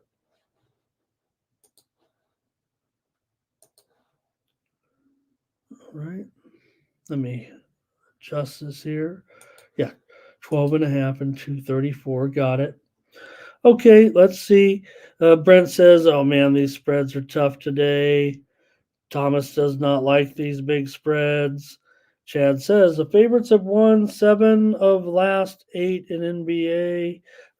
What's that? 1 or 2 days of sample size here. I hope so, though. I'm considering considering a lot of these dogs here. Right now, I'm probably even going to consider I'm gonna probably even consider this one as well. I mean, probably just do it right here if you're telling, The problem is I just keep losing with the Jazz. I don't want to be that guy, but it's hard for me not to want to take the Jazz here plus the points against the Thunder. I'm sorry. Thunder's been terrific in covering numbers. They're 14, 6-1 against the spread, 7-4 against the spread at home. Utah 3-8 against the spread on the road. And they're, like I said, they're throwing out a really bad team without Markkanen. Kessler, I believe, is out of. I just saw Kessler in there late in the last game, I thought, but he's out with a foot injury. So you're missing, another top player. There, other than that, they don't have any other injuries. I mean, Markkanen, basically that's what you're talking about. Markkanen and Kessler are out. Unfortunately, that's two really strong players. Ray says that they are just struggling to score, and I would think this one is headed under big time. Utah's gone under in 7 of their last 10. Darren likes the under as well. I'm going to try Utah again. Of course, I'm going to try Utah here plus the points. Taking all these road teams all of a sudden. That's five straight. That's 5 straight games I've taken a road team. I've taken 6 straight sides. One thing. I mean, there is a little bit of. I just want to mention one thing here, real quick, in another game, and take this graphic off. There is some steam coming in right now on the Denver Atlanta game. The tote board is lighting up here on the total. It also is lighting up also on the total in Miami and Charlotte under big time. We already told you we like the under, and that one's moving down to 220.5. So big move here on the under in Miami and Charlotte, and also we did see a move here in the Denver Atlanta matchup. That one, though, to the over. But that's some steam happening right now as we speak. All right. Jazz and Thunder. I'm on the Jazz. And I want to mention here another one with more steam coming in. It looks like not widely reported, but the move is lighting up. Let's move on to the next matchup here. Oh, not this one. It's the next one. So, all right, this one though, Timberwolves and Pelicans. The Pelicanos 3.5-point favorite here, and the total 225. Favored here at home against the Timberwolves. Nice game here. Nice matchup of two pretty good teams. You want to call the Wolves young, but I don't know if you can call them young anymore. I mean, the biggest note of this game certainly would be have to be the status of superstar Anthony Edwards. Yeah, I said it. He is questionable with that hip injury coming into this one, but McDaniels upgraded to questionable. That looks positive for Jaden McDaniels here in this one. Jalen Clark will be out, however. So Timberwolves here, they have won now, let's see, 5 straight games for Minnesota here. They've covered the last one. They beat Memphis 127-103. So things still looking good for Minnesota on this winning streak right now. They've also won 7 of their last 8 games on the road. Not covering numbers necessarily. On the road or even in general for a team that's 17-4 to be 11-8 against the spread would almost suggest that the Timberwolves are not playing as well as they should be, but I don't want to go there. New Orleans has covered 5 straight games at home. They're 9-3 against the spread at home. But man, I think the matchup is just too good for the Timberwolves. Feels like they're the New Orleans has won 6 of their last 7 at home, covered 5 straight at home as well. That's very interesting. or were just on a 3-game road trip where they went 1-2 straight up and 1-2. Well, we shouldn't say it. It was the tournament, the NBA Cup. Now I can't even think of what it was. Pelicans here lay the points, and after the loss, after the loss, uh, the blowout loss to the Lakers. Solo on the T Wolves here. Fernando and the Pelicans. Chad says, if not Pels, he is not playing on the Wolves. I think. Hey, Donald Hooks, nice to see you. Thank you, Donald. He hit a 5-teamer and a 6-teamer, but had Kansas City. Oh, no problem. I know you know, Donald. I think you were here. I was on Buffalo, of course, but no problem. You had a great day. Great job.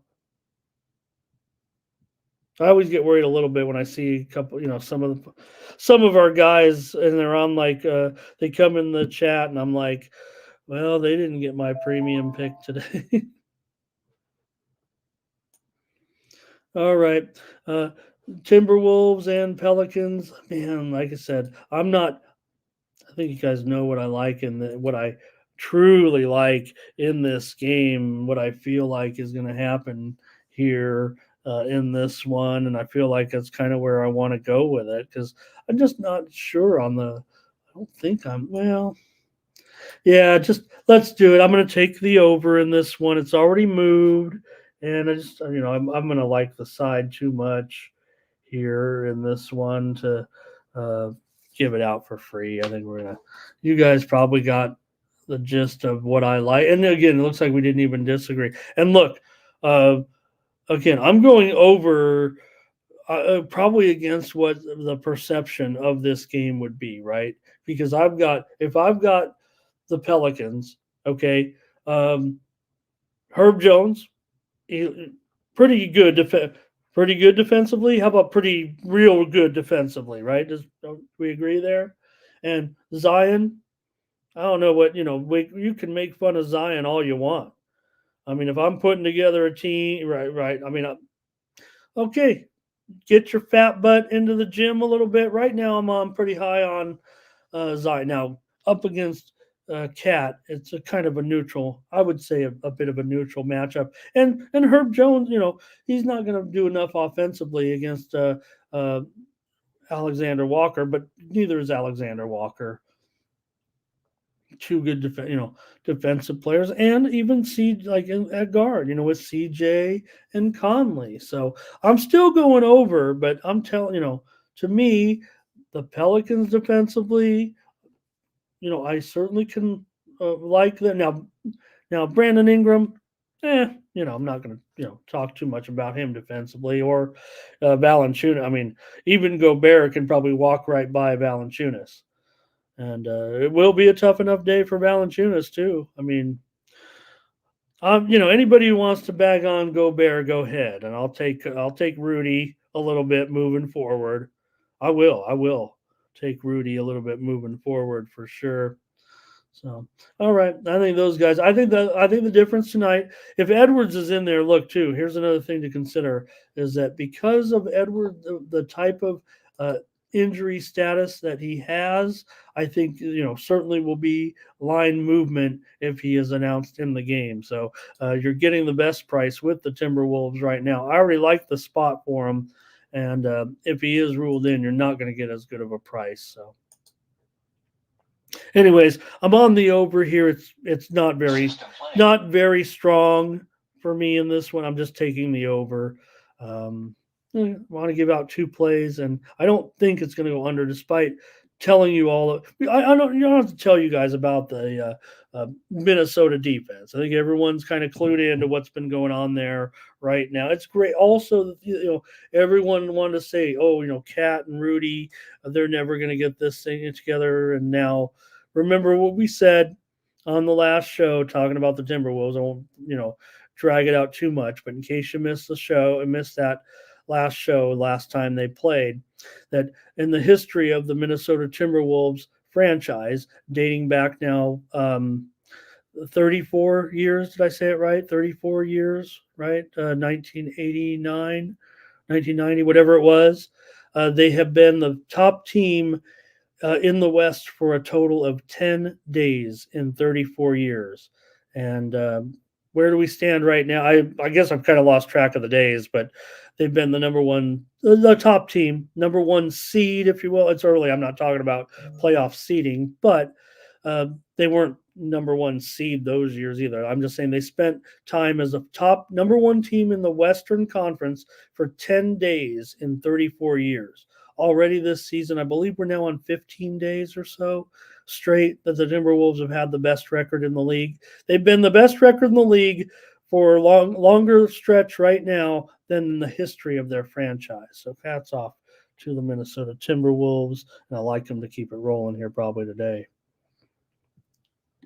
What a story, actually. Probably the least talked about of any of the things that are going on in sports right now is how well this team is playing. Give me the over in that one. Here's Dallas and the Grizzlies. Here, Dallas, a road favorite, a 2.5. And maybe it is down to 1.5 right now. Let's take a look at the current line. 1.5 and 225.5. So a little bit of move to Memphis and a little bit of move to the under. There we go. That's the current line right now. And with these two teams, the way things are going currently, you have a Dallas team that does pretty well right now in this series against Memphis. See each other semi-frequently. Dallas has covered 5 straight times when coming in to play Memphis. 4 of the last 5 meetings between these two have gone under. Memphis has actually won 4 of the last 5 games overall, however, between these two teams, and Memphis has covered in 4 of their last 5 games, including 4 straight until the game against Minnesota back 3 nights ago when Minnesota won 127-103 in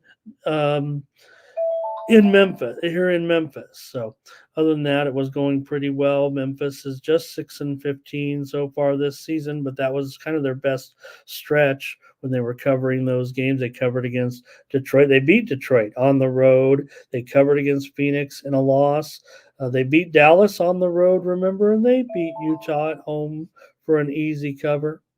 For Dallas, they've won and covered 2 straight. They beat up on Portland on the road before this one, and they beat up on Utah.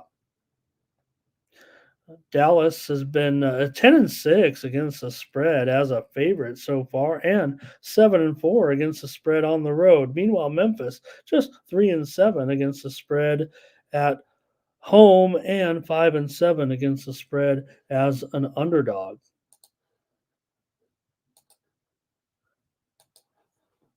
All right. Let's see what your picks are here. Did I miss your picks on? I apologize if I did. Oh man, did I not get your picks? Okay. Chad says, "Look, this one just looks. Maybe this one is wrong. Maybe this one is wrong in this one." And I don't know, Chad. I kind of feel like the same. I kind of feel the same way here as you. I kind of want to take Dallas on the road here.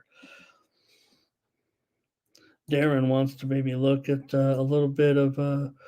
Oh, he was talking about that other. I'm on the wrong game with Darren. It looks like Chad doesn't like it at all. He thinks the Jazz should be favored, and the fact that they're not, he thinks it's kind of a tarp here. So, all right. And Mike, I have no idea what that means, but I always love your comments. You know that. So I'm going to take Dallas here on the road. You guys seem to like them here. Luca should have no problem Feels like a great matchup. Look, I'm the guy. Look, I don't come on here and just say, "Oh, this guy's a great player," because you get that every time. Luka's a great player, right? I'll tell you if I think I'm down on Luka in a game. I don't think I'm down on Luka in this game. I'll tell you if I was going to be down on anybody in this game, it'd probably be Lively against Bismack. Bismack doesn't do much for you, but he can stop you a little bit. And Kyrie Irving is out of this game. Green is out of this game. And let's see, Memphis has a few other than their long term issues. I think I got some breaking news here. Hold on.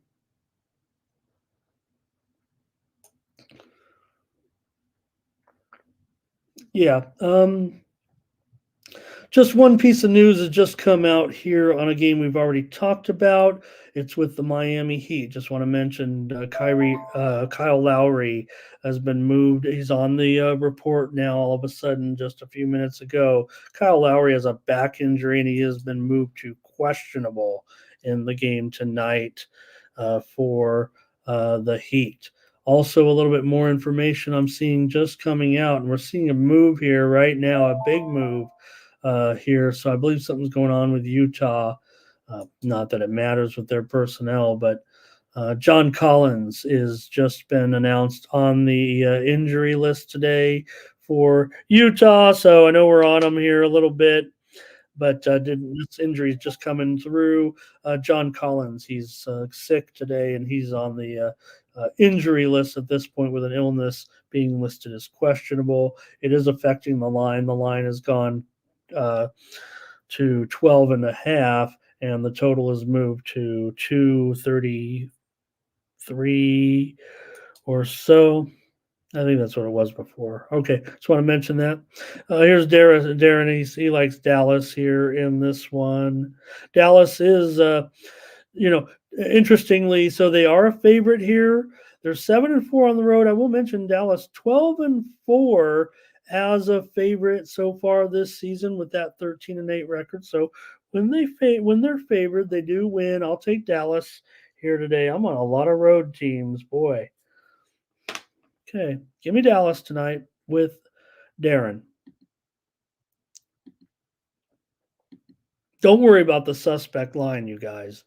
The books are just apparently they're begging you. They're calling you. They're begging you.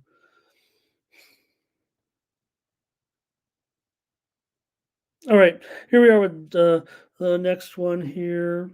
Let me see. Oh, I wanted to mention that Dallas and with that Dallas and Memphis game, right? What did I have? Oh, the Memphis injury report. Um, no, it's still those long-term injuries for the most part. So, but again, like we said, Kyrie with that foot injury right now, he is out, and that's another reason why. I mean, you guys said it yourself about the, why is the line so low? I mean, um, Kyrie Irving on the injured list here, so probably, uh, certainly end up with a guy like Seth Curry in there. It's probably not too good of a matchup for him against Desmond Bain, but I'm still going to roll with Luke. Could have a big game and get it done. And also, don't forget about Derek Jones today. Probably could have a real strong performance, in my opinion. All right. And looks like we've got a challenge here in this one with the Chad challenge. All right. Hey, Chad, I mean, I expect, some you maybe to subscribe to something, some way. I mean, you should compensate me for all those wins that you've been cashing at the sports book at my expense. Hey, let's get to this one with two of my favorites right now with the Nets and the Kings. Hello. Good one here with the Kings favored 4.5, 235.5. I think that's what the line certainly is at this point still. Man, where does the time go, you guys? We haven't been to hockey. Just like talking to you guys, I guess. You guys are the closest thing to friends I've got. All right, Nets and Kings is my favorite games on the board. I don't care if I'm taking the side or the total. I like this game a lot tonight. Fernando is on the Nets. You guys are ready to go. Fernando's ready to go here on the Nets. I don't know, Fernando. You like the Nets in this one, huh? Look, I love the Nets as far as this season. I mean, they've made us. We've been on the Nets a lot. I just don't say it because they have a good spread record and say we've been on the Nets, you guys. I was that guy. You know, I'm a kind of a Nets fan. I like the owner. I like the fact that they cleared out all those losers and kind of going with what they got. You know, they're going with guys like Bridges and Dinwiddie and Claxton. I mean, these guys. Even Ben Simmons has found a home, right? If anything, right? Never thought this guy would ever, and maybe he hasn't figured out how he's going to miss tonight's game. Certainly, right now, Ben Simmons is kind of uh, certainly laid up here for a little while. It's been a month, but I'm just saying those type of players here. Dennis Smith Jr. is going to be out tonight. We know Lonnie Walker's missed some time as well, but the Kings have Monk on the illness list right now. He's under the weather. And Colby Jones also will find his way to that list. But I like some of the matchups here for the Kings players tonight. And Chad we might end up on the same side for once. So Darren though says right here, at least we got the total right, Darren. Together, we'll kind of be on the total here, I think, and maybe that's the way I'll actually go with you. Maybe I'll give out the total here on the show because I do want to go under. Let me make sure. I didn't check too much of the market action, but I think the way I look at it, it's going to go with what I was saying. We've seen it go up slightly, so I'm definitely in favor of that. In favor of it, meaning I like the under in this game, and I'm probably going to be on the Kings actually, you guys. But let me take the under here for sure. This is, I don't other than the biggest games. I'm rarely going to give out the side and the total and the premium. I don't want, uh, but this feels very, very strong to me on the under here in this one. I like the under with the Nets and the Kings, and I like it pretty strong today.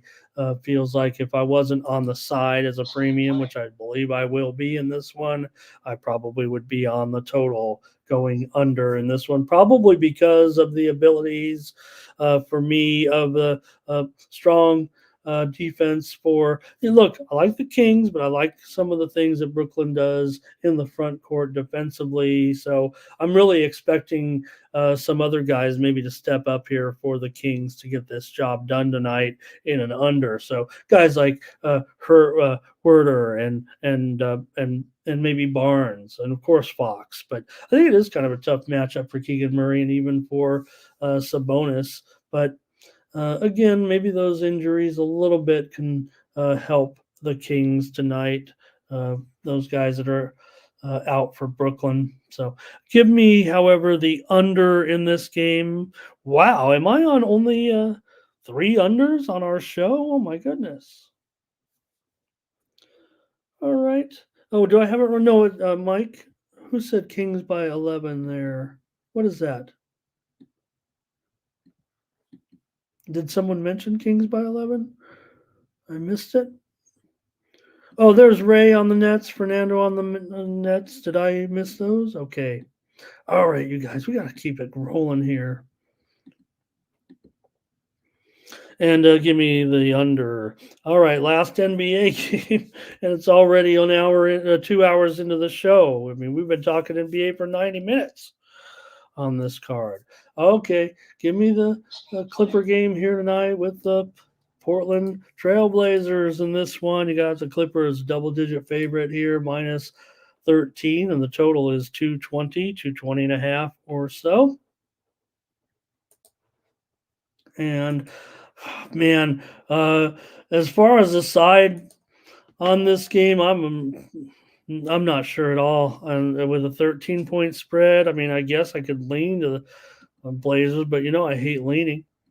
I just guess I'm gonna stick with the total because I don't like the side at all in this game. Here's Clippers to roll, says Chad, and uh, give out a few trends and stats maybe, but we gotta get on to some of this college action and NHL still. God. All right. Anyways, you got the Clippers coming in. They're just a 500 team, really, at this point. 11-10 straight up. Portland 6-15 straight up. The Clippers right now just 9-12 against the spread. Portland, meanwhile, they have covered 8 of 13 road games so far this season. Clippers have uh, won 5 straight against the Blazers. They won 5 straight at home against the Blazers as well. Portland, the series, 5 of the last 6 meetings here at the Crypto Center have gone over the total, but I don't see it that way in this one, man. I've got a dead solid under. Fernando is going over here in this one, over 219. Fernando, really? Oh, man. All right. Well, that's okay. I like the under. If I got to give out something, and I don't like a side. I can't figure out a side. I probably would have went under as a premium in this game, and maybe I should have. I know what you guys are saying, and I could use a few winners. But I'm going under here for sure. The Clippers have been a massive under so far this season. Everybody knows so far 6-14-1 to the under in 8 of their last 10, under in 8 of their 10 home games, 1-8-1 to the under at home. Portland's gone under in 9 of 12. Sorry. 9-12 to the under here, and I'm going under, man, for sure. And the Portland Trail Blazers and the Clippers. Give me the under. Thanks, Chad. Great job. Great job by you. Appreciate it. Take care. Really appreciate you, man. If it wasn't for you, we'd probably have it done in 60 minutes. No, just kidding, bro. Appreciate it. I'd stay here all day if they let me. You know that. All right. That's it for the NBA. I got the under in that one. Okay. College basketball now. Let's take a look at some games real quick. I'll try to go a little bit slower than I did yesterday. We were just looking to get out of there so fast, but let's get a few college games again. Look, I picked this one because it is that early game, and I thought it'd be nice to just give out the game here at the top of the hour with Northern Colorado and Texas A&M Commerce here. So 2 teams we're not going to look at too many times here, so that makes it kind of neat as well on the show. In fact, that's what we're looking at, I think, across the board on some of these matchups today. I picked a few. I know we're going kind of long here as always, but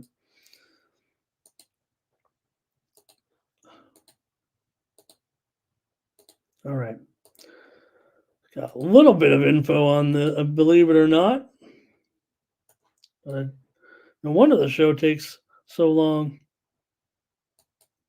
All right, here we go with the Bears come in with a 4-4 record straight up so far this season, and for Commerce, they are currently at 4-6 overall. The Bears are 2-0 against the spread away from home. Meanwhile, Commerce is 2-4 against the spread as a dog. I better make sure we still got look, Northern Colorado has actually moved here to a pretty substantial favorite, as high as 2.5. I'm even seeing a 3 out there on Northern Colorado so far. This total has dropped a little bit here to 145. It dropped 1 point. I'd say the widely reported steam on this game. No, there hasn't really been any huge move. I thought that I was just jumping ahead of myself saying that, Northern Colorado must have got steamed here because this one did open as low as a pick, but I don't like the Bears on the road here right now against Commerce. Look, I mean, I know Commerce hasn't been too great. They have lost 2 straight games. They got blasted by SMU. That's no problem. They did lose by 10 to Denver at home in a very similar spot as this, as a 3.5 point dog. And look, their wins haven't necessarily been uh, impressive here this season. They beat Stonehill and they beat St. Joe's. They beat St. Joe's on the road, but still, really, they only have those two victories against Division One opponents. Their other victories were against non-Division One opponents, but they've had, certainly a blowout. Lost by 20 to Kentucky, lost by 22 to Fort Wayne. So they've been on the short end, but Northern Colorado, they beat Chicago State in overtime. I mean, they did beat Northridge at home. They lost to USD, played them well.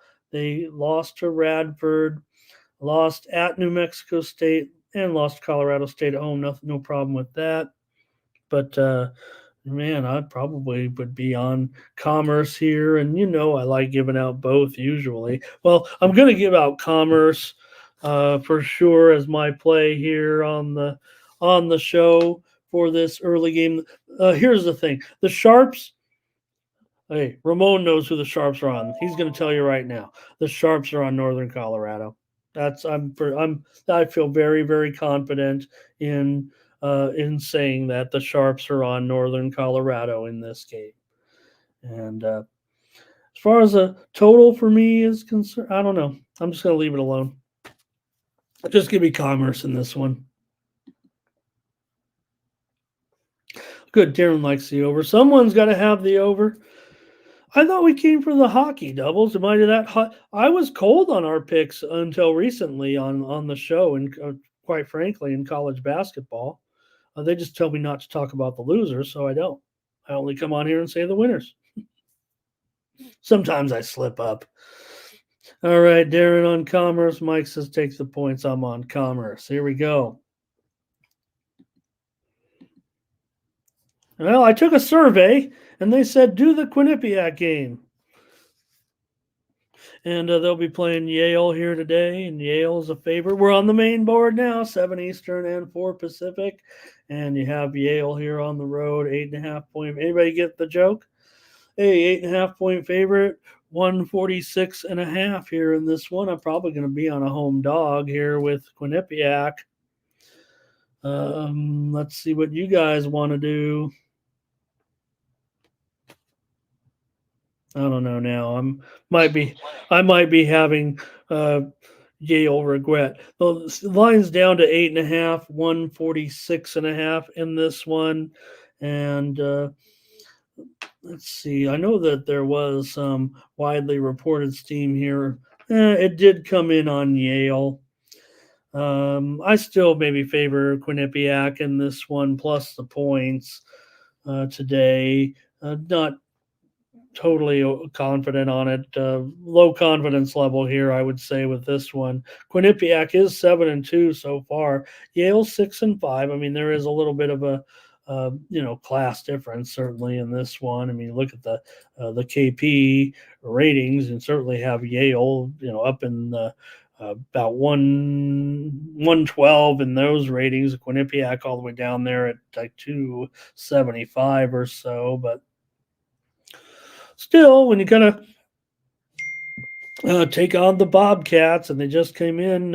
I watched that game against Fairfield the other day. They were a big favorite in that one and ended up losing by 4 points at home. So they've had their own set of struggles, but Yale just 1-5 so far against the spread as a favorite. And at least Quinnipiac has covered some games. They haven't been very good against the spread either, quite frankly. Yale's been a big-time over team so far this season, and there hasn't been any. There was a little bit of a move to the under, but Yale is 7-2 to the over so far this season, including 5-1 to the over on the road. Quinnipiac has been kind of an under team so far. In fact, they're 1-3 to the under at home, but I will mention they are 2-0 to the over as an underdog.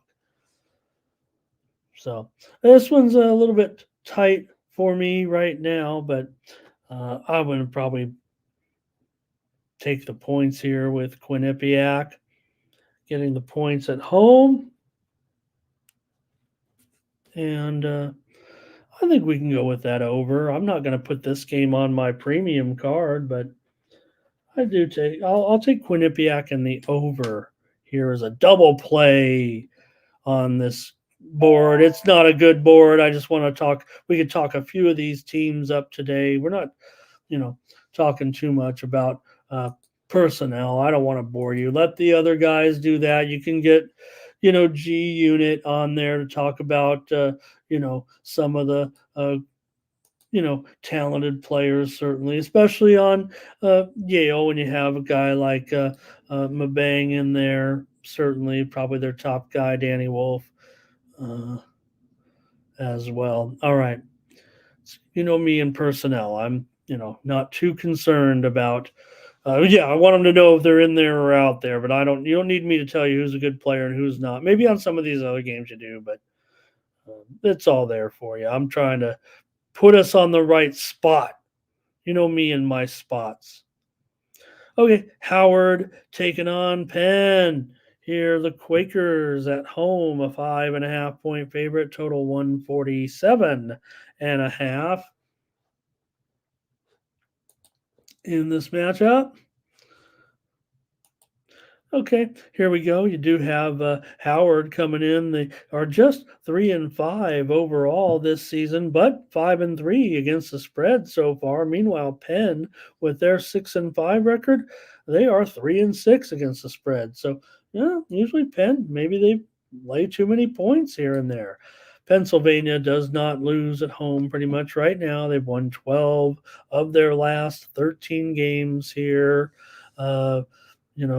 Right now at home. So they don't lose. They're taking on a Howard team here that, Howard has gone over in 6 of their 8 games so far this season, including 4-1 to the over on the road. Penn, meanwhile, has been trending just slightly over so far. 5-4. I don't think there's any big deal necessarily with that, but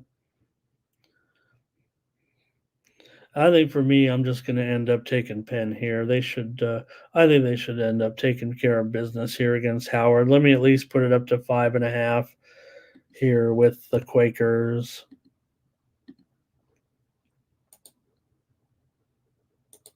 And I think we'll just leave it at that.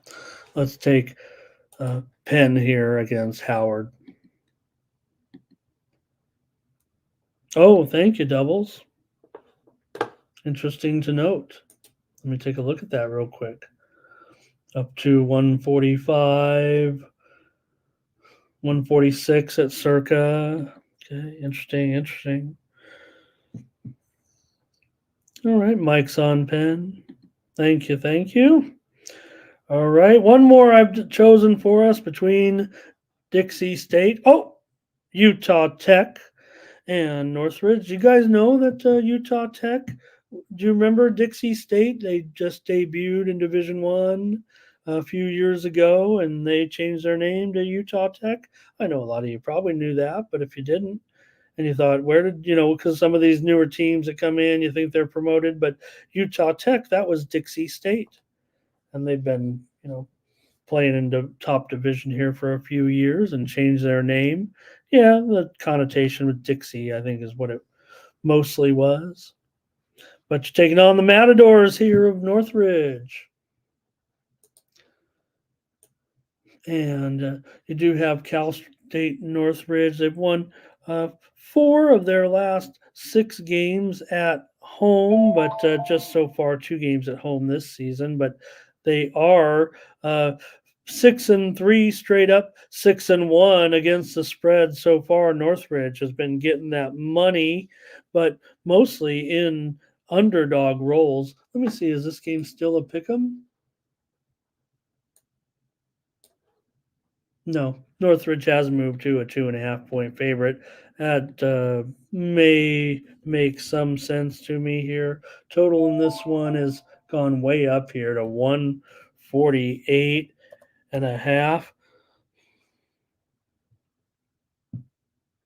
Okay. Some widely reported steam did come in on Northridge and the over. I can confirm that. It's just not a matter of me moving the line there necessarily. The Sharps appeared to hit this one pretty hard for the most part. But I don't know. For me, I kind of agree with what you guys did. What did you guys? I like the move. I kind of like the move to the over actually here in this one. I don't know about the side, and I don't think I was thinking about a premium here. The thing was, these two teams have been kind of under teams so far this in Northridge, big time under. They've gone under in 6 of 7 games. Utah Tech has gone under in 5 of their 8 games. Although I will mention they are 3-3 over under on the road, and they are coming off of an under game against Idaho that went for just 125 as they lost and failed as a 7.5 point favorite at home. Before that, they were on a 3 game winning streak. They beat Cal Baptist, they beat Utah Valley, and they beat Linwood. Talking about Utah Tech. Meanwhile, for Northridge, they are coming off a loss to that Northern Colorado team. They did get the money, however, they lost by 4 on the road, and they were getting 5 points. So it's 3 straight covers right now for Northridge. That has helped. Um, let's see, is that right? 3 straight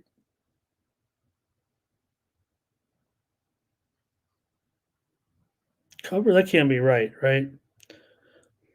Yeah, yeah, it is because Northridge has been red hot, like I said, against the number. So no doubt they've been hot against the number. Let's not bury the lead here. Northridge is 6, like I said, we mentioned it, 6-1 against the spread so far. And okay, nothing from you guys on this barn burner, so we'll just get out of it. And I will give the pick here in this one, and I can only go over, especially at this big old unplated number. I'll go over in the game between Utah Tech and Northridge. All right, that's 4 games of college basketball. Not a great card, but let's get to 4 hockey games. Then we'll get out of here. Our 2.5 hour show is just getting longer by the days. And I thank the 3.5 dozen of you that have hung out the whole way. Hopefully, we've got winners. I mean, I guess that's why you're here. Otherwise, I think there would be zero. I don't know if anybody's totally interested in me. Got a few fans out there. Shout out Perky, never made it today. Perky, I saw your Perky's my biggest fan, you guys. He put on his Twitter account, Ramon Scott's biggest fan. How about that? Thank you, Perky. I know you're not here today, but if anybody sees him later on the internet, tell him I said that. Can you believe he did that? Made me cry almost. All right. Maple Leafs and the Islanders here in this one with but maybe he was kidding. He probably was. Samsonov here, Sorokin. Make sure these goalies are right.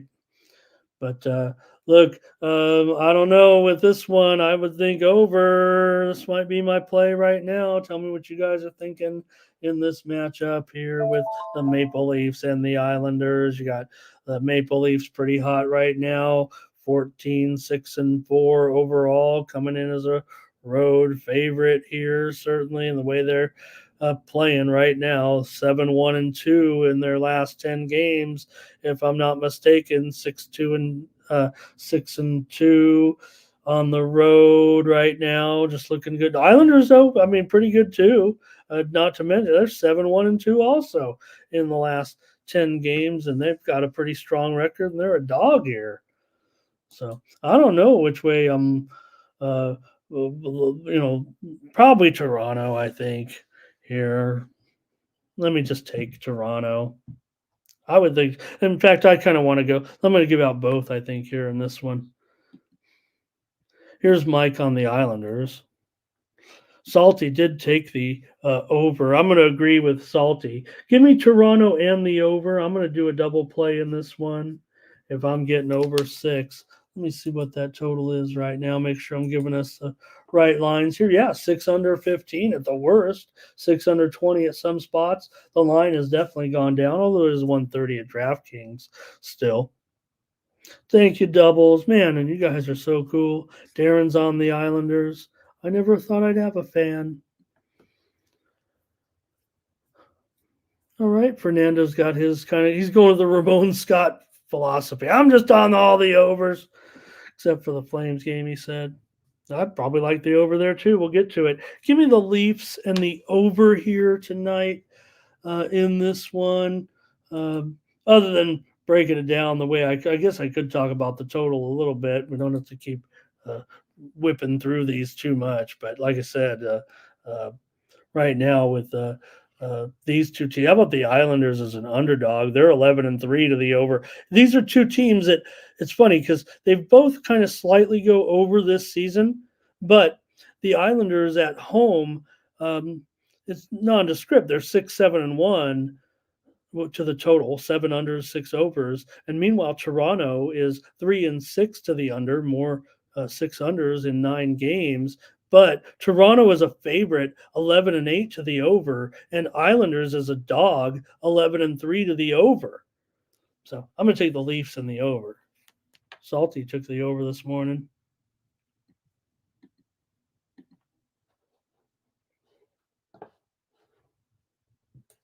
Coyotes and Sabres in this one.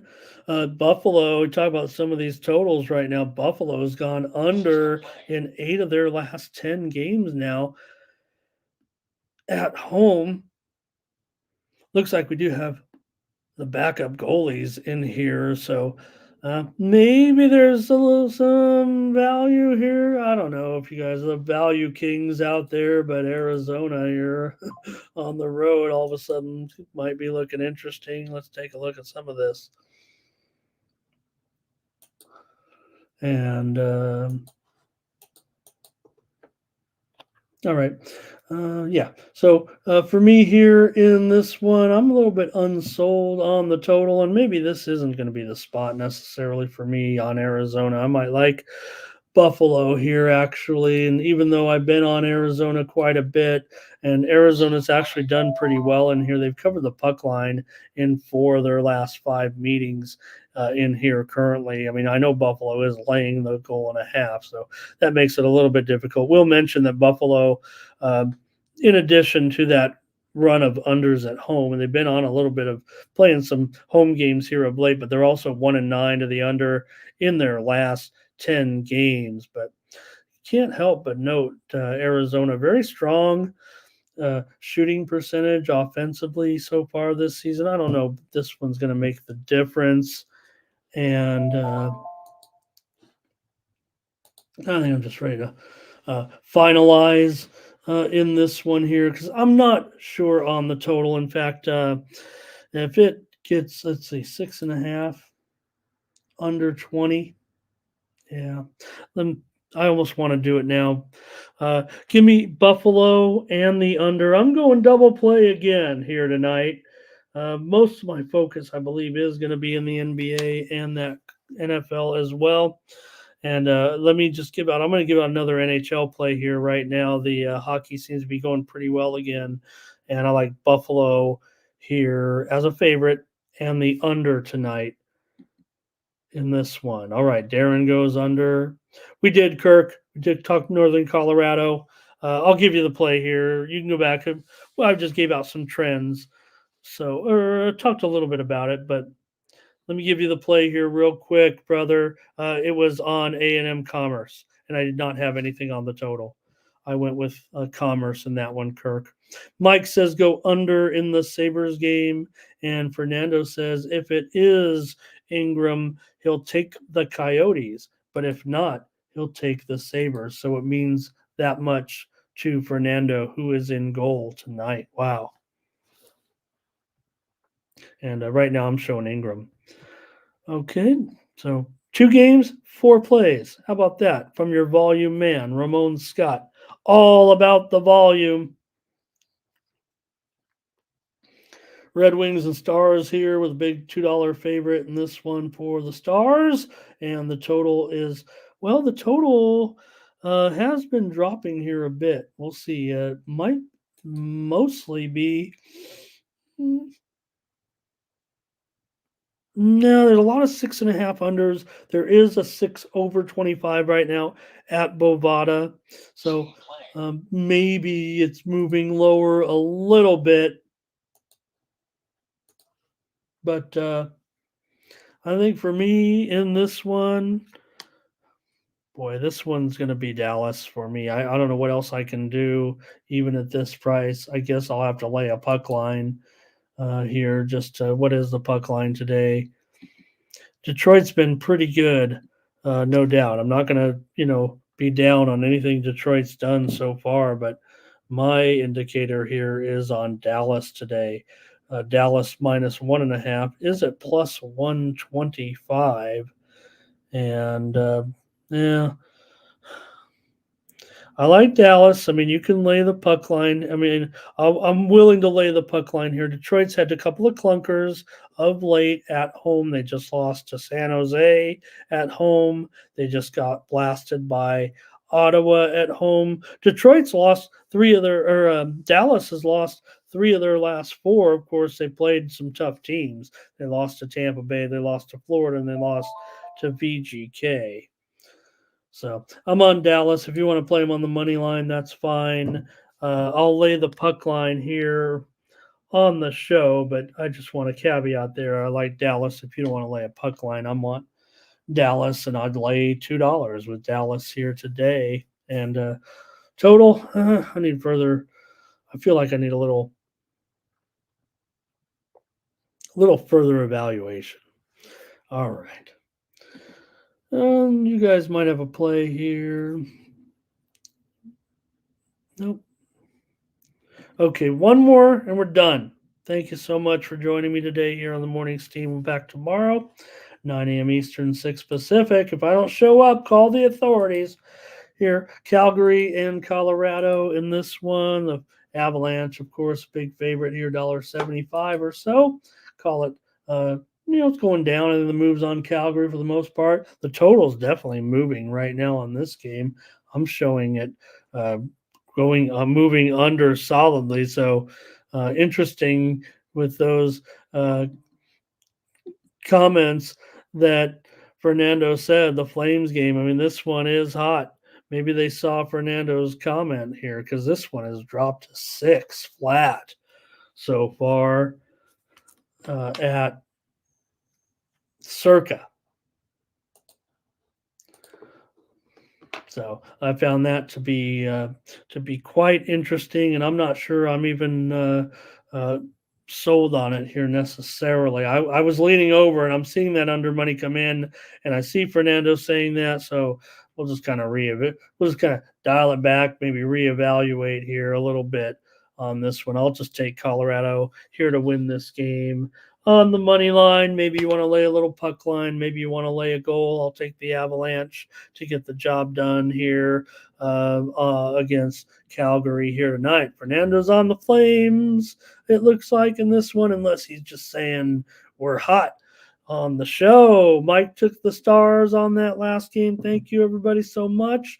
Thank you for joining me here this morning on the Morning Steam and spending 2.5 hours with me just talking about sports, betting, and picks, and, well, whatever else comes to mind. I think that's what happens if you don't have a script. Thanks a lot, everybody. Appreciate you. Catch you tomorrow. Hey, catch me tonight over there. You can type in like live stream with the team. You can find it. They typed it in the chat. I'll be on one of those live shows giving out some picks, give out some props on there as well for the 2 games tonight.